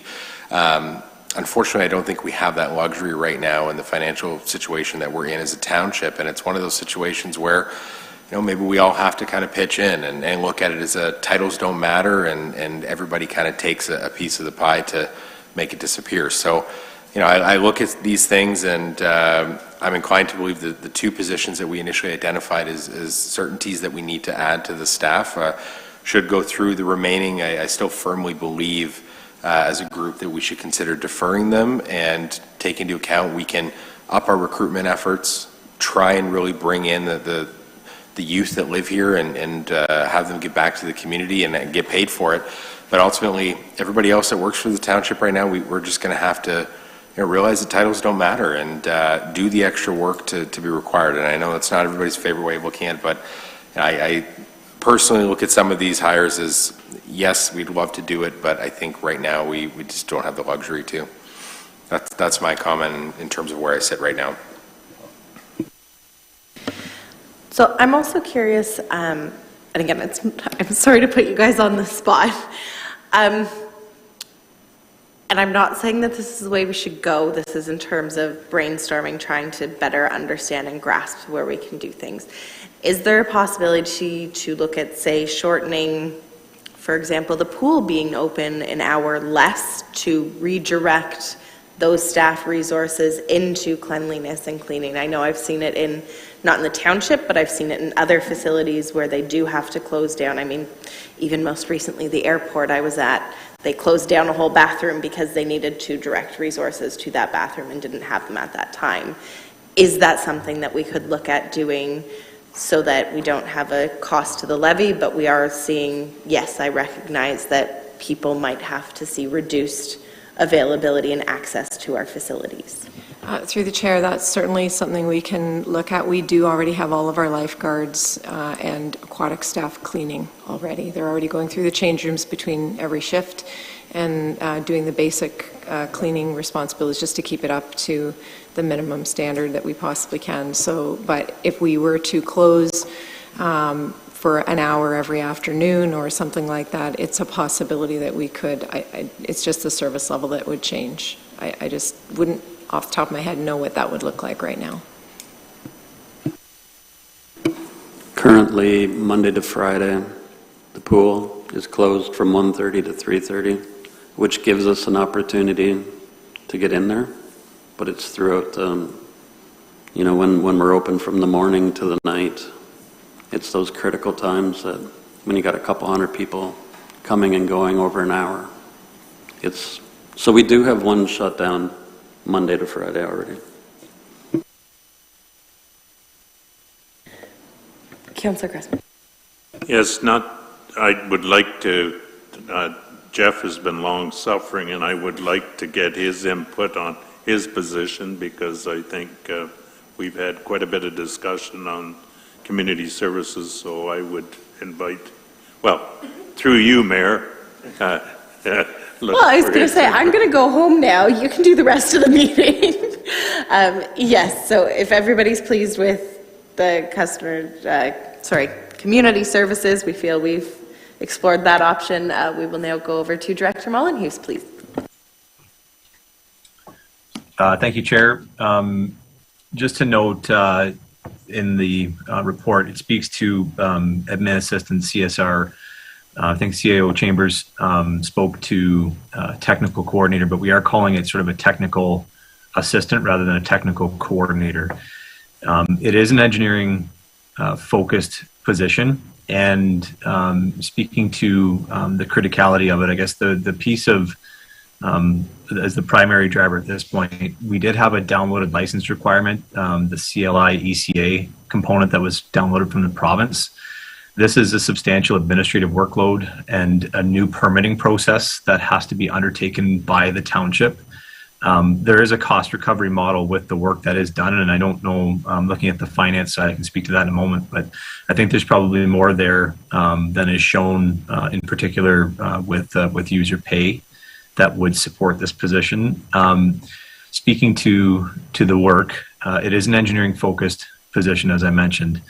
Permits and approvals and right-of-way work permits, as well as other general engineering tasks. We are moving towards a cost recovery model in general for our engineering services, or partial cost recovery. And so some of the current tasks that we are doing that we are not recovering for, this position would also be responsible to undertake some of the billing processes, and they'd work with the managers to do so. Right now, we've looked at quick analysis, but we're missing almost $10,000 annually in billing on average over the last couple of years based on our new fee recovery model. So those are some additional funding methods that are not summarized within this position. The other part of this position that maybe isn't spoken to too directly within this report, but we do currently have a technical program coordinator who is someone who was meant to be a balance of technical skills and a balance of administrative skills. Their position right now is primarily answering the phone and processing permit paperwork. That's not an effective use, we'll say, of that particular position. We are hoping to, we'll say, transfer that frontline customer service and permit processing from the program coordinator to the CSR position, and then use that program coordinator, the technical program coordinator position, and use that position to focus on other engineering elements such as traffic calming and developing a traffic calming program. We've heard a number of pieces of feedback, we'll say, related to traffic calming. I'm sure this council has as well. And we just don't currently have the ability to do that work with the resources we have. And I can appreciate that we may think it's an all hands on deck type of thing and everyone just do the work. That's not practical, we'll say, for general engineering folks to do. Traffic calming is a specialized area, and you do need specialized people to look into and to run sort of those types of processes. We do have a resource that can do it, but we do need to shift that frontline customer service element away from that position. I did speak to funding a little bit, and I did want to mention just about our engineering model and how we're changing some of the services. We have developed a number of fee-based services and cost recovery services over the past 3 to 4 years. There are, like I mentioned, there's some cost recovery services that we are currently not billing just because it's something we can't get to and it does sit on the shelf. But there are other elements of costs that we would look to shift away from contracted services that are currently within our capital program, and look to include those with this particular position as well. So that's things like payment certificate processing. For all of our contracted projects, our major projects, we're looking at currently using contracted services, so consulting services to process payments and process general construction documentation. We are looking to shift that in-house as well with this position. So there is a shift of money there, again, not represented in the funding scenario that is presented in this report. Thank you very much, Director Molyneux. Councillor, oh my goodness, I was about to say Councillor Stewart. Councillor Cressman, please. So all to say, Jeff, you said something about finding an extra $10,000, finding additional money that you wouldn't have to pay in contract. What's the hit going to be on this? In your kind of back of napkin type of scenario, what kind of extra money we're going to have to find out of the operating budget to finance this, or did I hear you say you're going to find it all?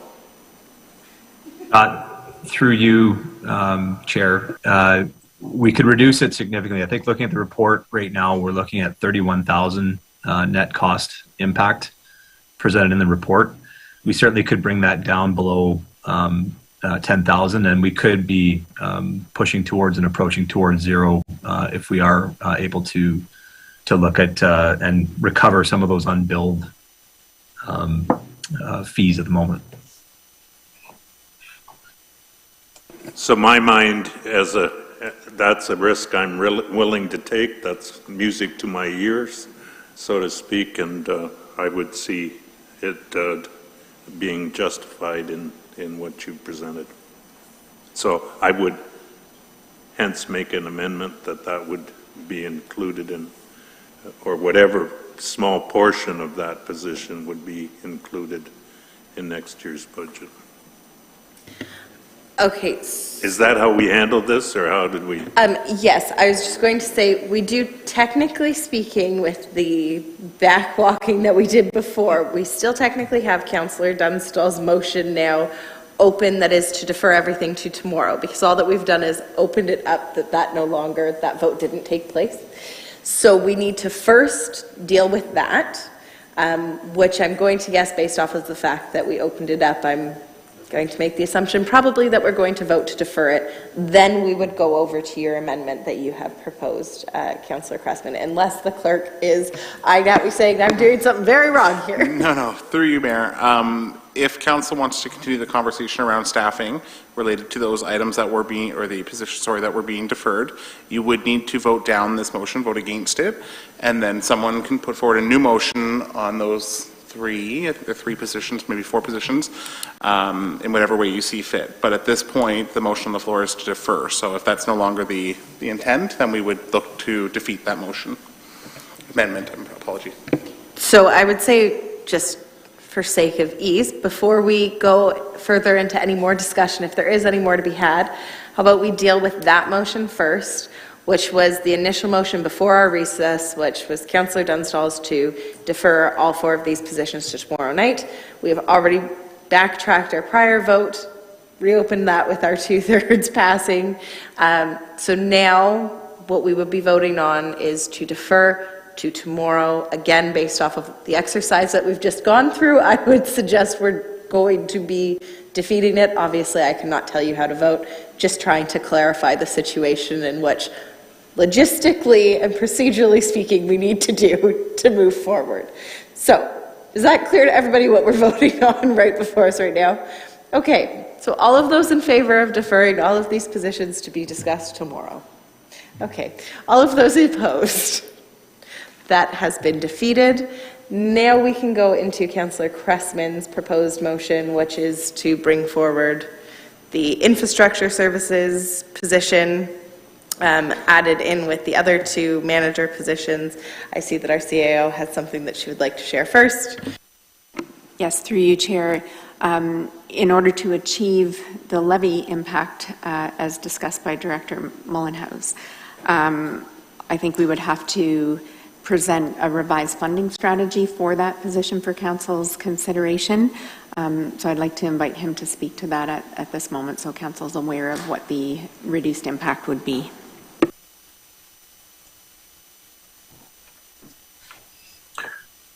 Through you, Chair, and speaking specifically to the funding piece, just as mentioned, the net cost impact, I think what I'm seeing here is $31,000 on the report presented. What I would suggest in terms of funding, we would be looking at a $5,000 capital transfer. So existing capital dollars that would be transferred from consulting services to fund part of this position. We would have an additional $10,000 in revenue for this position, and we'd be looking at roughly a $20,000 user pay increase.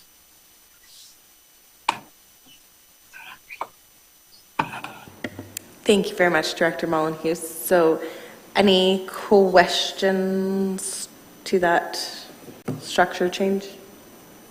Nope. Okay, seeing none, so Councillor Cressman, you've put forward that we accept this position into this budget, given that structure change as described by Director Mullenhouse. And so move.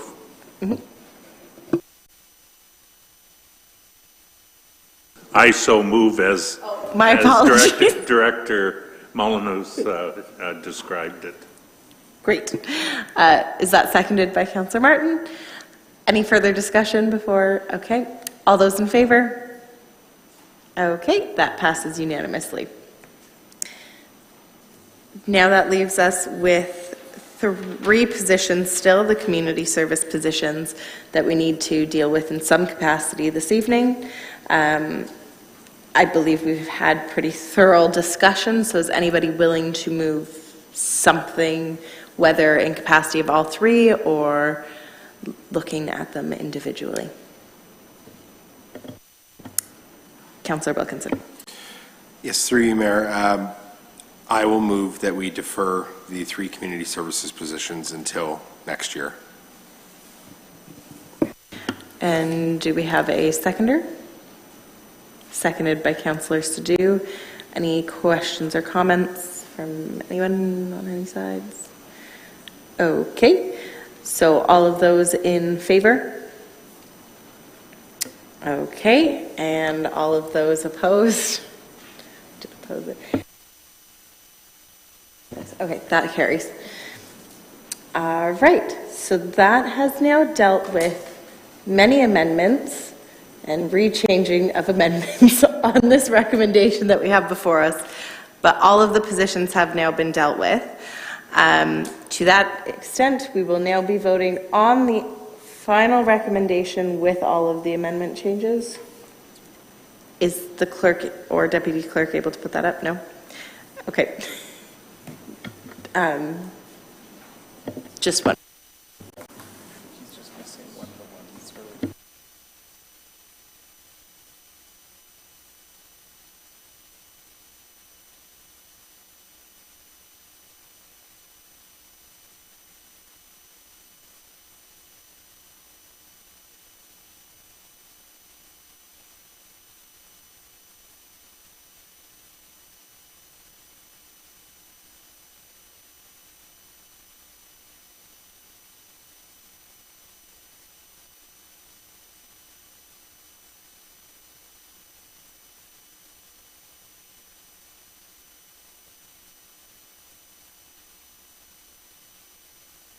Okay, so through you, Mayor, just for some clarification for council on what you'll be voting on.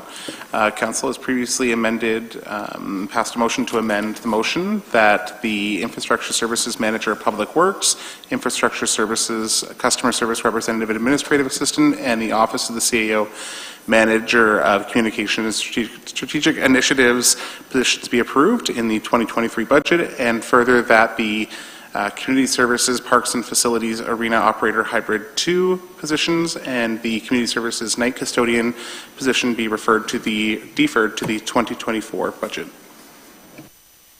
Great. So any questions of staff or council before we proceed on voting on that? Okay, so we will be voting on that. All of those in favor? Okay, and that passes unanimously.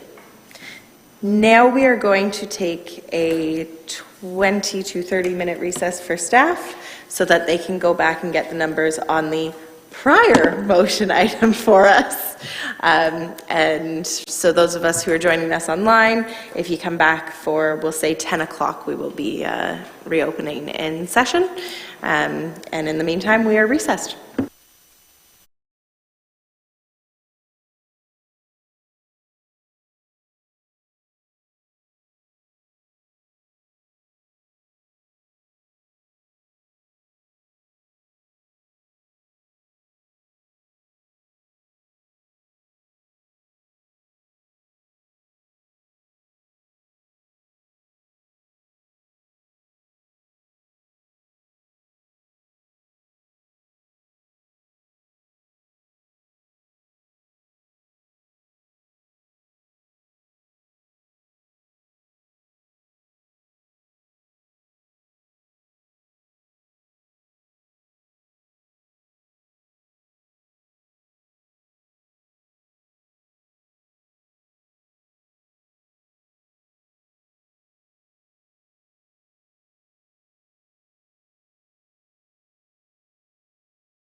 Thank you very much for joining us back after our recess.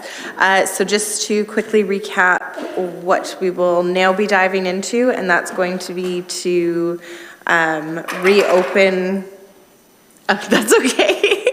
That's to reopen 11.1, and that is because we had voted to give staff direction to go back and find efficiencies in their departments, up to approximately 1.5%. Staff have gone and done that during the recess, so they will now present that to us. So first, to be able to get to that discussion, we are going to need to do the same 2/3 vote to reopen that agenda item. So if everybody understands where we are headed, can I please have somebody move to reopen that item? Okay, moved by Councillor Wilkinson, seconded by Councillor Cressman. All those in favor? That passes unanimously, so that's now been reopened. We will now, I would ask Councillor Wilkinson, we would need to reconsider what your original amendment was, and that was the staff direction, because they have now gone and done that. So kind of like what we just did on the last report item, we'd be looking for you to suggest a reconsideration, and then we would need 2/3 to pass to, or no, sorry, not 2/3 to pass. Yeah. Yes, sorry, I am right. Okay, we would need 2/3 to pass to then allow the reconsideration, and then to achieve what we are essentially discussing tonight, to be able to get staff to talk about what was asked, we would need to essentially defeat that motion, and then we would be able to open the floor to staff to tell us the efficiencies that they have found for us to consider. So, with that being said, Councillor Wilkinson, do you have something to suggest? Yes, through you, Mayor. I believe what I had suggested was that we incorporate all of the recommendations initially outlined in 11.1, further reduce the debt or the debenture interest payment in half to 0.625, then also further direct the staff to find an additional 150,000. Is that correct? That is correct. We are able to deal with the one line item because it is a 2/3 vote, so we can deal with just the staff direction on the 1.5. Which was the 1.5. Okay. So I retract everything else I said. What I had put forward was the direction to find an additional 1.5 or $150,000. And so you'd like us to reconsider that? Yes, please. Okay, great. Do we have a seconder? Seconded by Councillor Dunstall. Councillor Cressman, did you have a question? No? Okay. So again, just to explain, to get to the intent of where we're trying to go, it would be looking to defeat this, not to vote in favor. That would then allow staff to come and bring forward the information that they've gone and done for us. So, that being said, all those in favor? Oh, yes, no, sorry. My apologies. We are voting to open that up, so we do need 2/3. I'm sorry, I got ahead of myself on one stage there. Please bear with me, and sorry, we're getting past my bedtime here, so. All right, all those in favor, we need the 2/3 to pass to open up this motion that we then will want to defeat. Okay, that passes unanimously. Now it is open, so we are back to voting on it, which, like I said before, sorry, we would want to defeat in order for staff to be able to bring this conversation back. So all those in favor? Okay, and all those opposed? Okay, there we go. So that has been defeated. So now, that is if it did not exist. It will still be recorded in the minutes, but as if it didn't exist. And now we will turn over to staff. I believe you have new findings for us. I will turn it over to CEO. Thank you. Through you, Chair. I think I'll introduce the issue and then turn it over to Director Kelly. So staff did convene to discuss options to meet the $150,000 budget reduction as directed by Council. We have come up with some suggestions that we would like you to consider this evening, and they are certainly arbitrary. This is very consistent with our past practice, and ultimately it will impact our starting position next year.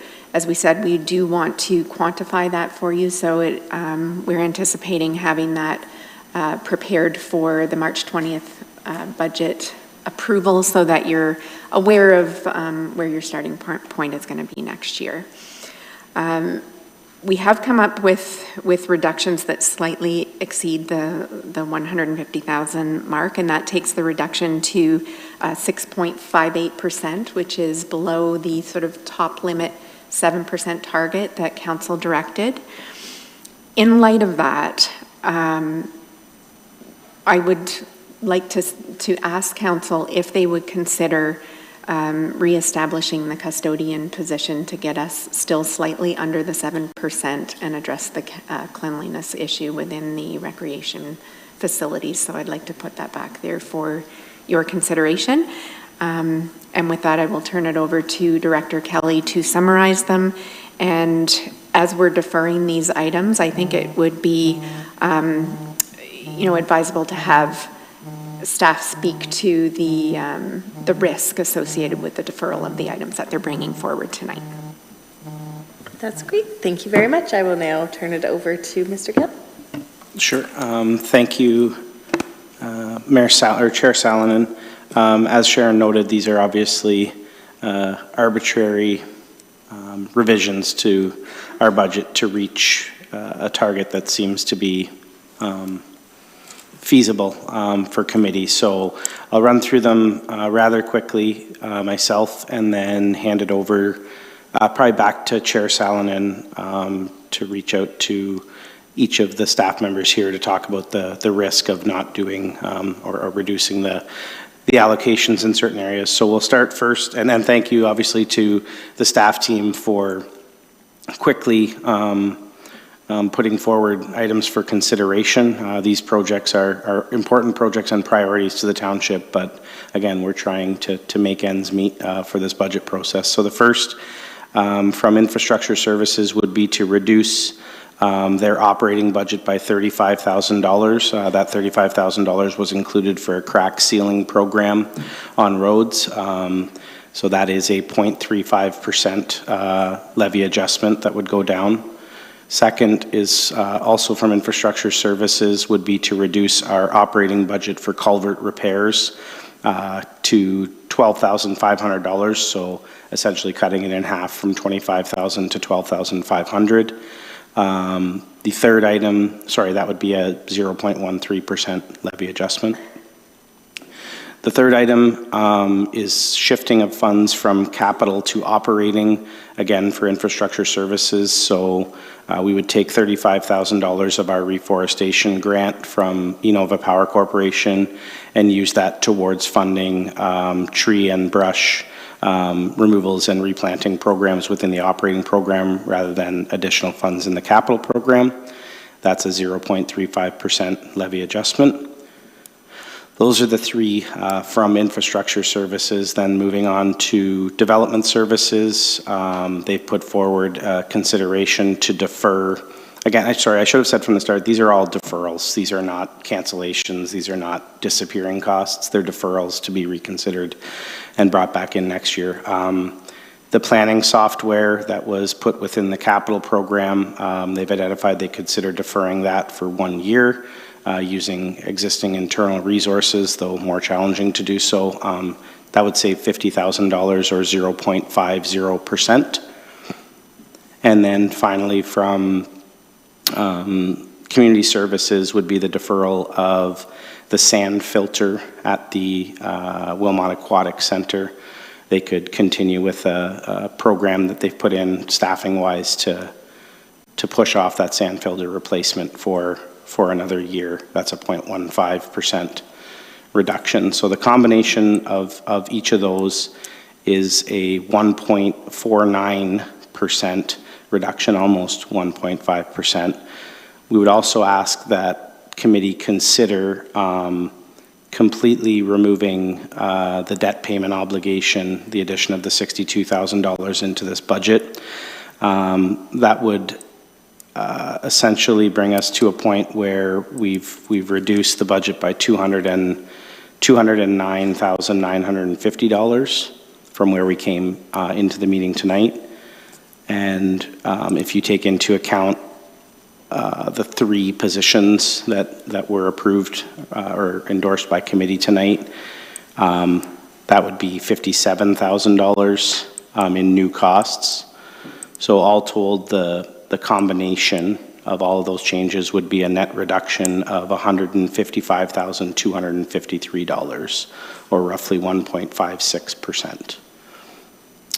All of those put together bring us to a total net levy adjustment, everything in, of 6.58% prior to consideration, as CAO Chambers said, of the potential for revisiting the custodian position at the rec complex. But again, just to summarize without getting into too much detail, crack sealing, culvert repairs and reforestation from infrastructure services, planning software from development services, a sand filter from community services, and then revisiting the debt payment obligation would be what we put forward for your consideration.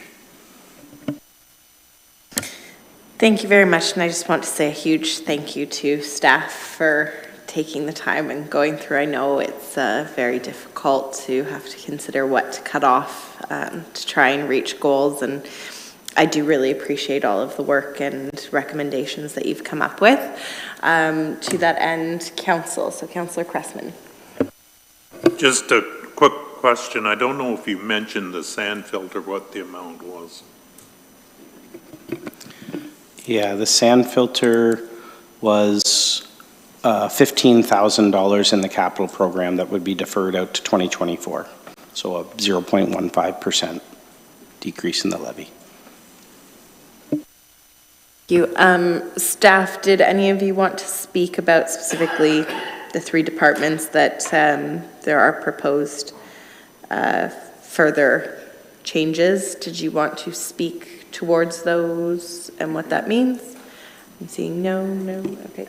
I think it would probably be advisable just to speak to, what the impact of these changes are going to be, speaking to risk so that council is making an informed decision. I do see Director Mullenhouse has his hand up there. Director Mullenhouse, when you're ready. Thank you, Chair. Yeah, just to speak to the 2 in particular, for crack sealing, this is a preventative maintenance that we would undertake for asphalt surfaces.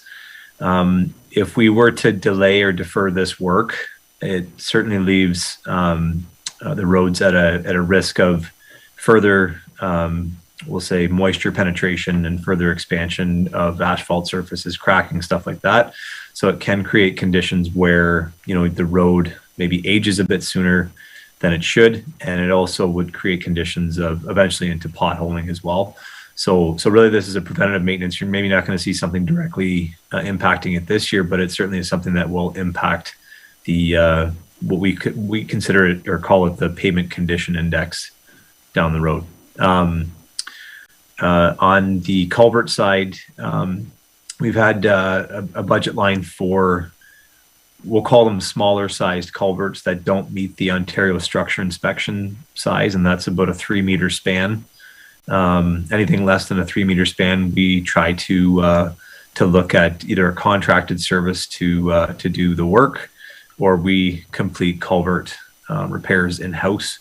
We've had a few conditions, I guess, over the last few years, and we did inspections in the last couple of years, direct inspections for the under OSIM sized culverts, and we had a number of them that were approaching end of life, and we would consider it a risk of failure. And so that's what this budget line was meant to address, was replacing those in particular those culverts. Right now, what we can do is defer a couple of them into next year. However, that does put us at the potential risk of collapse at some point, and maybe having to have a road closure. So what we'll do is undertake, we'll say, additional safety reviews, and if we do need to close a road to address a safety issue, then we will have to do that. But that's really what that reduction in that budget line will result in. Great, thank you very much, Director Molyneux. We will just move along. I'll call on Director Okraska, please. There is no risk. It's operationally going to be a bit of a pain, and with Bill 109, Bill 23, certainly the tracking that we need to do, we can make it work, and we're prepared to make it work, but it would be nicer to have the software that aligns with our building inspection software, our processing software. It would be a great thing, but we can make that work for a year to assist with the budget. Thank you, and Director Jackson. Thank you, Chair. So this is to replace the sand in the sand filter, not to replace the whole filter, just to be clear. The sand has a certain length of life in order for it to remain effective. So we can treat the sand for 1 year and with special chemical to do a clean to hold it for 1 year, and I think we can we would be okay to push it through for 1 additional year. If we do have issues with cloudiness, we may have to address it at some point as an emergency project throughout the course of the year, because we have to obviously meet the minimum health regulation standards for clarity for the pool. So, thank you. Thank you very much. Councillors, anybody have comments? If you haven't already figured out, we are going to be here until we figure this out tonight. So the more comments and discussion, that would be great. Councillor Dunstall. Thank you, through you, Mayor. Do I understand it correctly then that this 1 point, I think it's 5.6 that we ended up with, excludes the custodian? Sorry, the 6.58 that we're at this point in time would not include the custodian.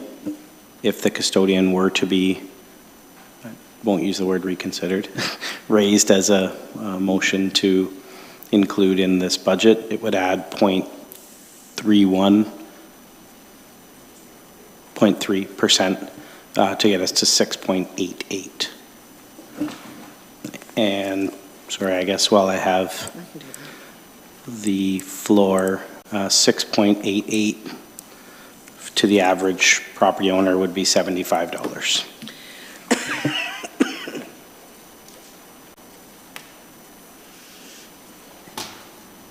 Any follow-up question there, Councillor Dunstall? No, that's it. Thank you. Okay. Councillor Stu.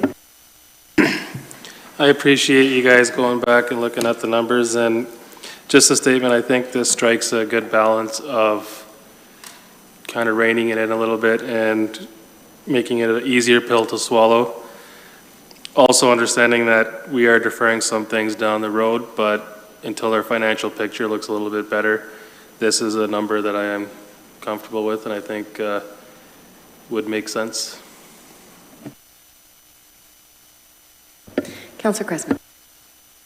So it might be past my bedtime as well, but I just want to go over each of these components. The 2.8 on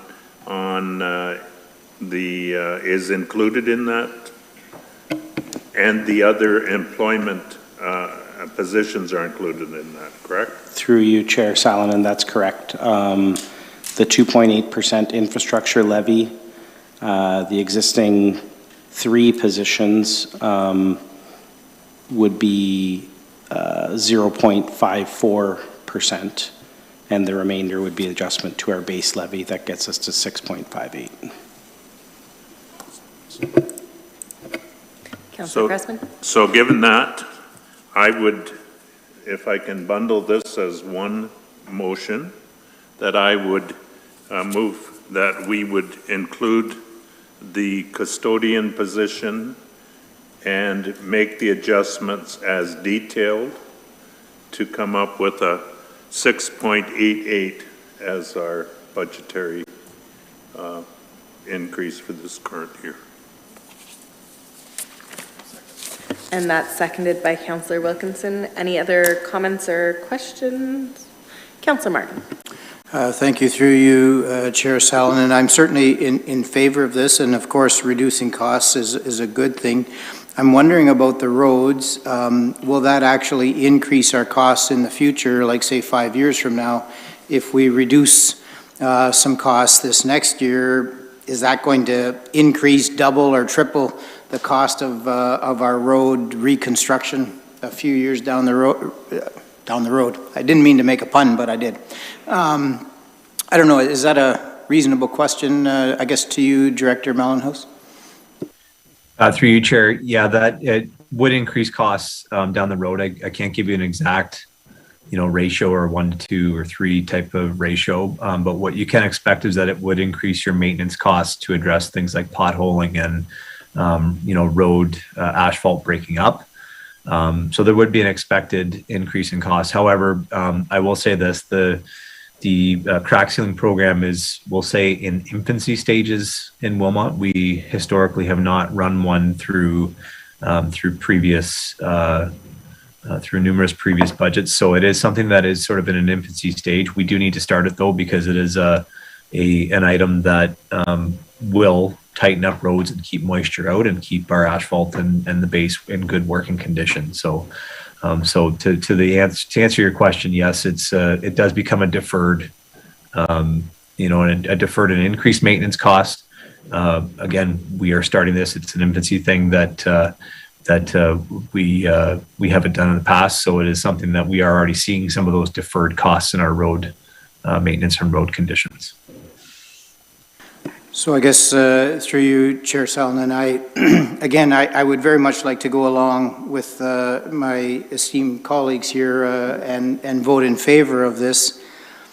I don't know if there would be any consideration of adding this, this seems like a good program to me to do something now that is going to help our roads in the future, but I certainly don't want to go against the intent of what you're doing in terms of getting to that better percentage point.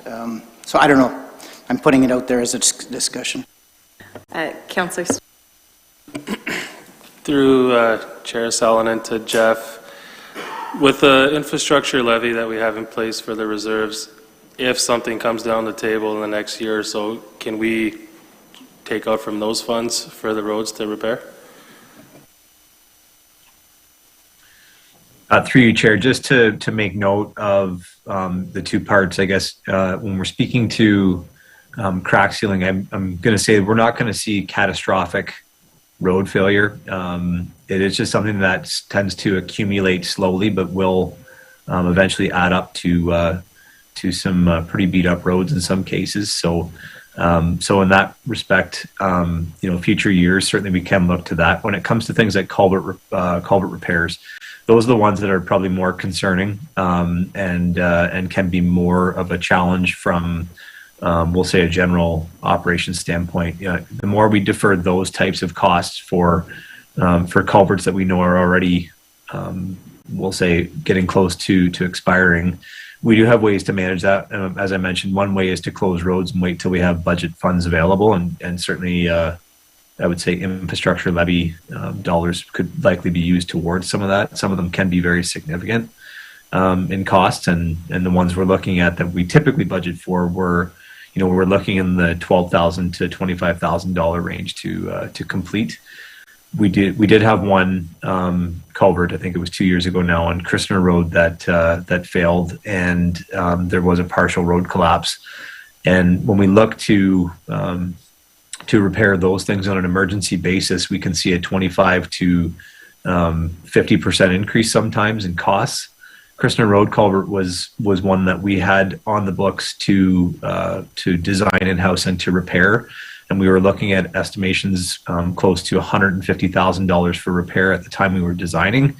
And then when it actually did collapse, it cost us an additional, probably $50,000 to $75,000 on top of what we had anticipated for costs. So I did want to put that out there as well, that, when we do look at deferring things like culverts, trying to replace them and do the work on an emergency basis for those catastrophic failures, it will cost us quite a bit more to complete the repairs.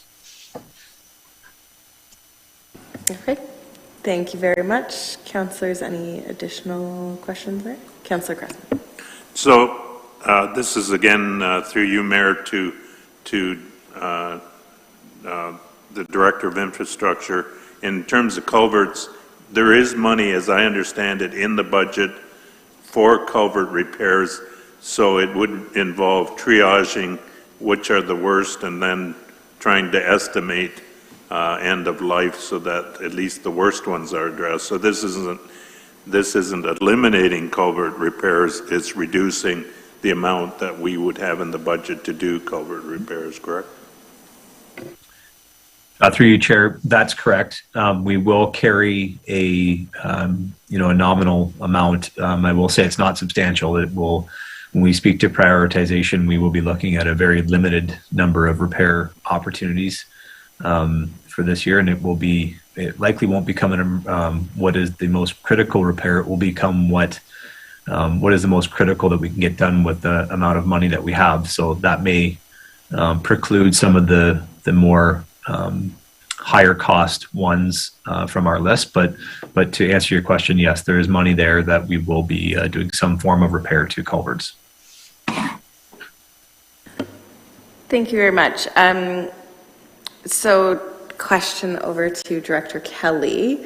Recognizing that culverts are clearly very expensive to maintain, and I know actually at a provincial level we've been advocating for help with infrastructure funding for that. But Director Kelly, if we were to only cut the culvert repairs back by 25%, so we gave 75% of what was put in to the temporary draft budget, what overall net percentage are we looking at, and what increase would that be added? This is definitely back of napkin math. I think somebody called that earlier, but I think I got it right. So you're saying if instead of reducing our operating budget for culvert repairs from 25,000 to 12,500, we would reduce it from 25,000 down to 18,750. Okay, good. So that would add $6,250 back into the budget, which is the equivalent of a 0.063% increase. So from 6.88 plus 0.063.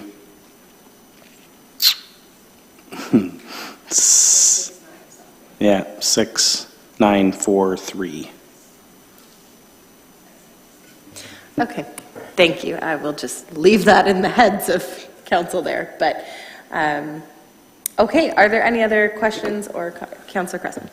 Yeah, this is me speaking and giving my comments. In order of magnitude, I see that as fairly minor. And when you have work and you have repairs and things fail, you have to make adjustments and do what has to be done. I think 40 plus years of farming have taught me that. And so I would say we can overthink this a little bit and get into minutia in terms of calculations. I would say maybe it's, given the time and the level of discussion we've had, maybe it's time to call for the question. Perfect. Well, the question has been called. So with that being said, can we just have the clerk quickly go over what it is that we are actually voting on so that everybody's fully brought up to speed with all the changes we've made? Through you, Mayor, I'm going to be looking at Director Kelly to make sure that I haven't got anything wrong here, but from what I understand, it looks like Councillor Cressman is moving an amendment that the following projects be included in the 2023 budget, or excluded, sorry, from the 2023 budget, and that's the cracked culvert repairs program. Am I correct on that, or is that going to be added? The crack sealing program? I'm very sorry. Sorry about that. The tree clearing program, the planning software, the sand filter at the aquatic center, and I am still a little unclear on the debt servicing. To the director, I just want to make sure. So the culvert repair also should have been in there, and then that the debt servicing obligation funding of $62,450 would be removed. Okay, thank you. And just to clarify, was the custodian added in your initial amendment as well? Yes. Okay. So, and then the addition of the night custodian for community services. Okay. So that would be voting to bring to the percentage that was discussed of the 6.88%, which is roughly per household $75 annually increase. So everybody knows what we're voting on. It has already been moved. And, yes, Councillor Wilkinson? Just to clarify, so the 6.88 total would include the custodian as well? Okay, just so that's the recommendation and the final number. Perfect, thank you.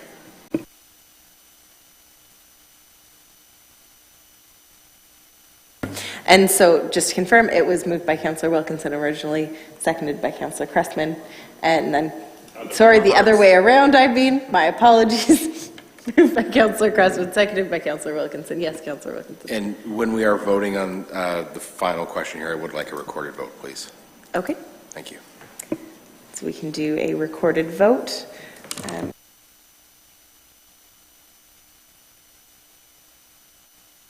So just as, I don't think as council we've actually done a recorded one before, but our clerk will walk us through, and they essentially do a roll call and will ask you, each person independently, for their vote. So we have now called the vote, and I will leave it to the clerk. Thank you, Mayor. So through you, Mayor, I ask Councillor Cressman. In favor. Favor. Councillor Wilkinson. In favor. Favor. Councillor Sadhu. In favor. Councillor Dunstall. In favor. Councillor Martin. In favor. Mayor Salonen. In favor. Unanimous vote. The vote carries. That is great. Thank you very much, councillors.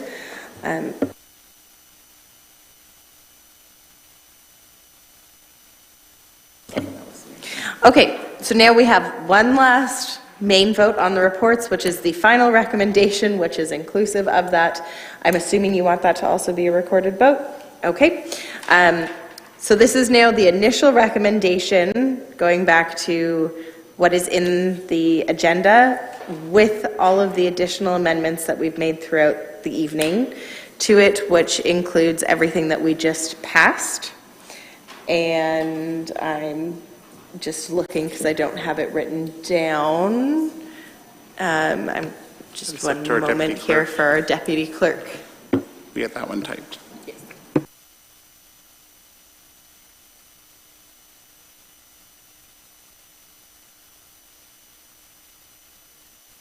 Through you, Mayor, it does change slightly when it does come on the screen because we just did add a few extra changes that will adjust this one when it's all said and done.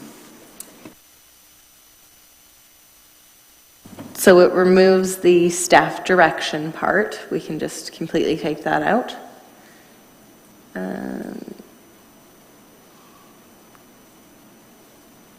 Yes. The debt service is being eliminated entirely, Yes. correct? Yes. Yeah.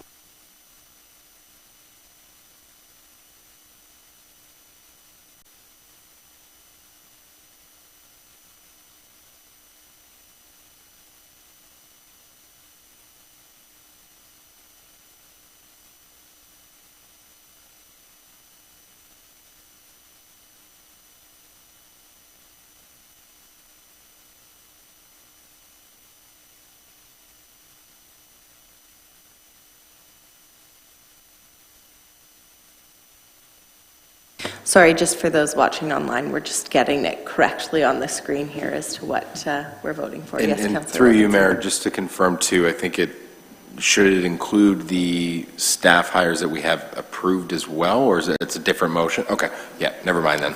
Thank you.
Okay, great. And Deputy Clerk Curtis, do you mind just reading that now that it's corrected? Thank you. That's very fresh. Thank you. Through the chair to council, that report COR 2023-2022 regarding proposed updates to the 2023 draft municipal budget be received for information purposes, and that staff be directed to include the $100,000 of lease fees from the Neville Street leaseback as revenue for the 2023 operating budget, and that the annual debt service cost of $124,900 be excluded from the 2023 operating budget, and that the following projects, crack sealing, planning software, culvert repairs, and sand filter be deferred to the 2024 municipal budget, and that the reforestation funding of $35,000 be transferred to the 2023 operating budget, and that the addition of the night custodian position be incorporated within the 2023 operating budget. Thank you very much. I think we've had ample discussion on this, so as long as staff doesn't have anything technical that needed to be changed, I will call the vote. So all of the, sorry, it's going to the clerk. I forgot it's recorded, so I will pass it over to the clerk, please. Through you, Mayor. Okay, so we'll start with Councillor Cressman. In favor? Councillor Wilkinson? In favor? Councillor Sadhu? In favor. Councillor Dunstall? In favor. Councillor Martin? In favor. Mayor Salonen? In favor. It's unanimous vote and the vote carries. That is great. Now, I know it wasn't an agenda item, but I did hear that there is an announcement that Councillor Cressman just wanted to raise, so I will let you quickly do that. So this is on the assumption that a few people are still watching.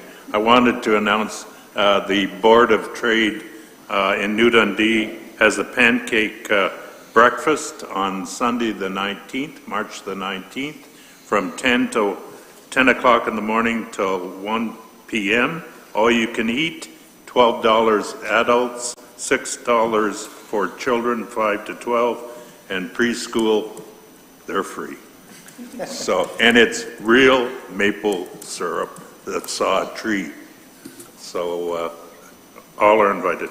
Where is it? At the New Dundee Community Center. And do we buy tickets in advance, or? You can buy them at the door.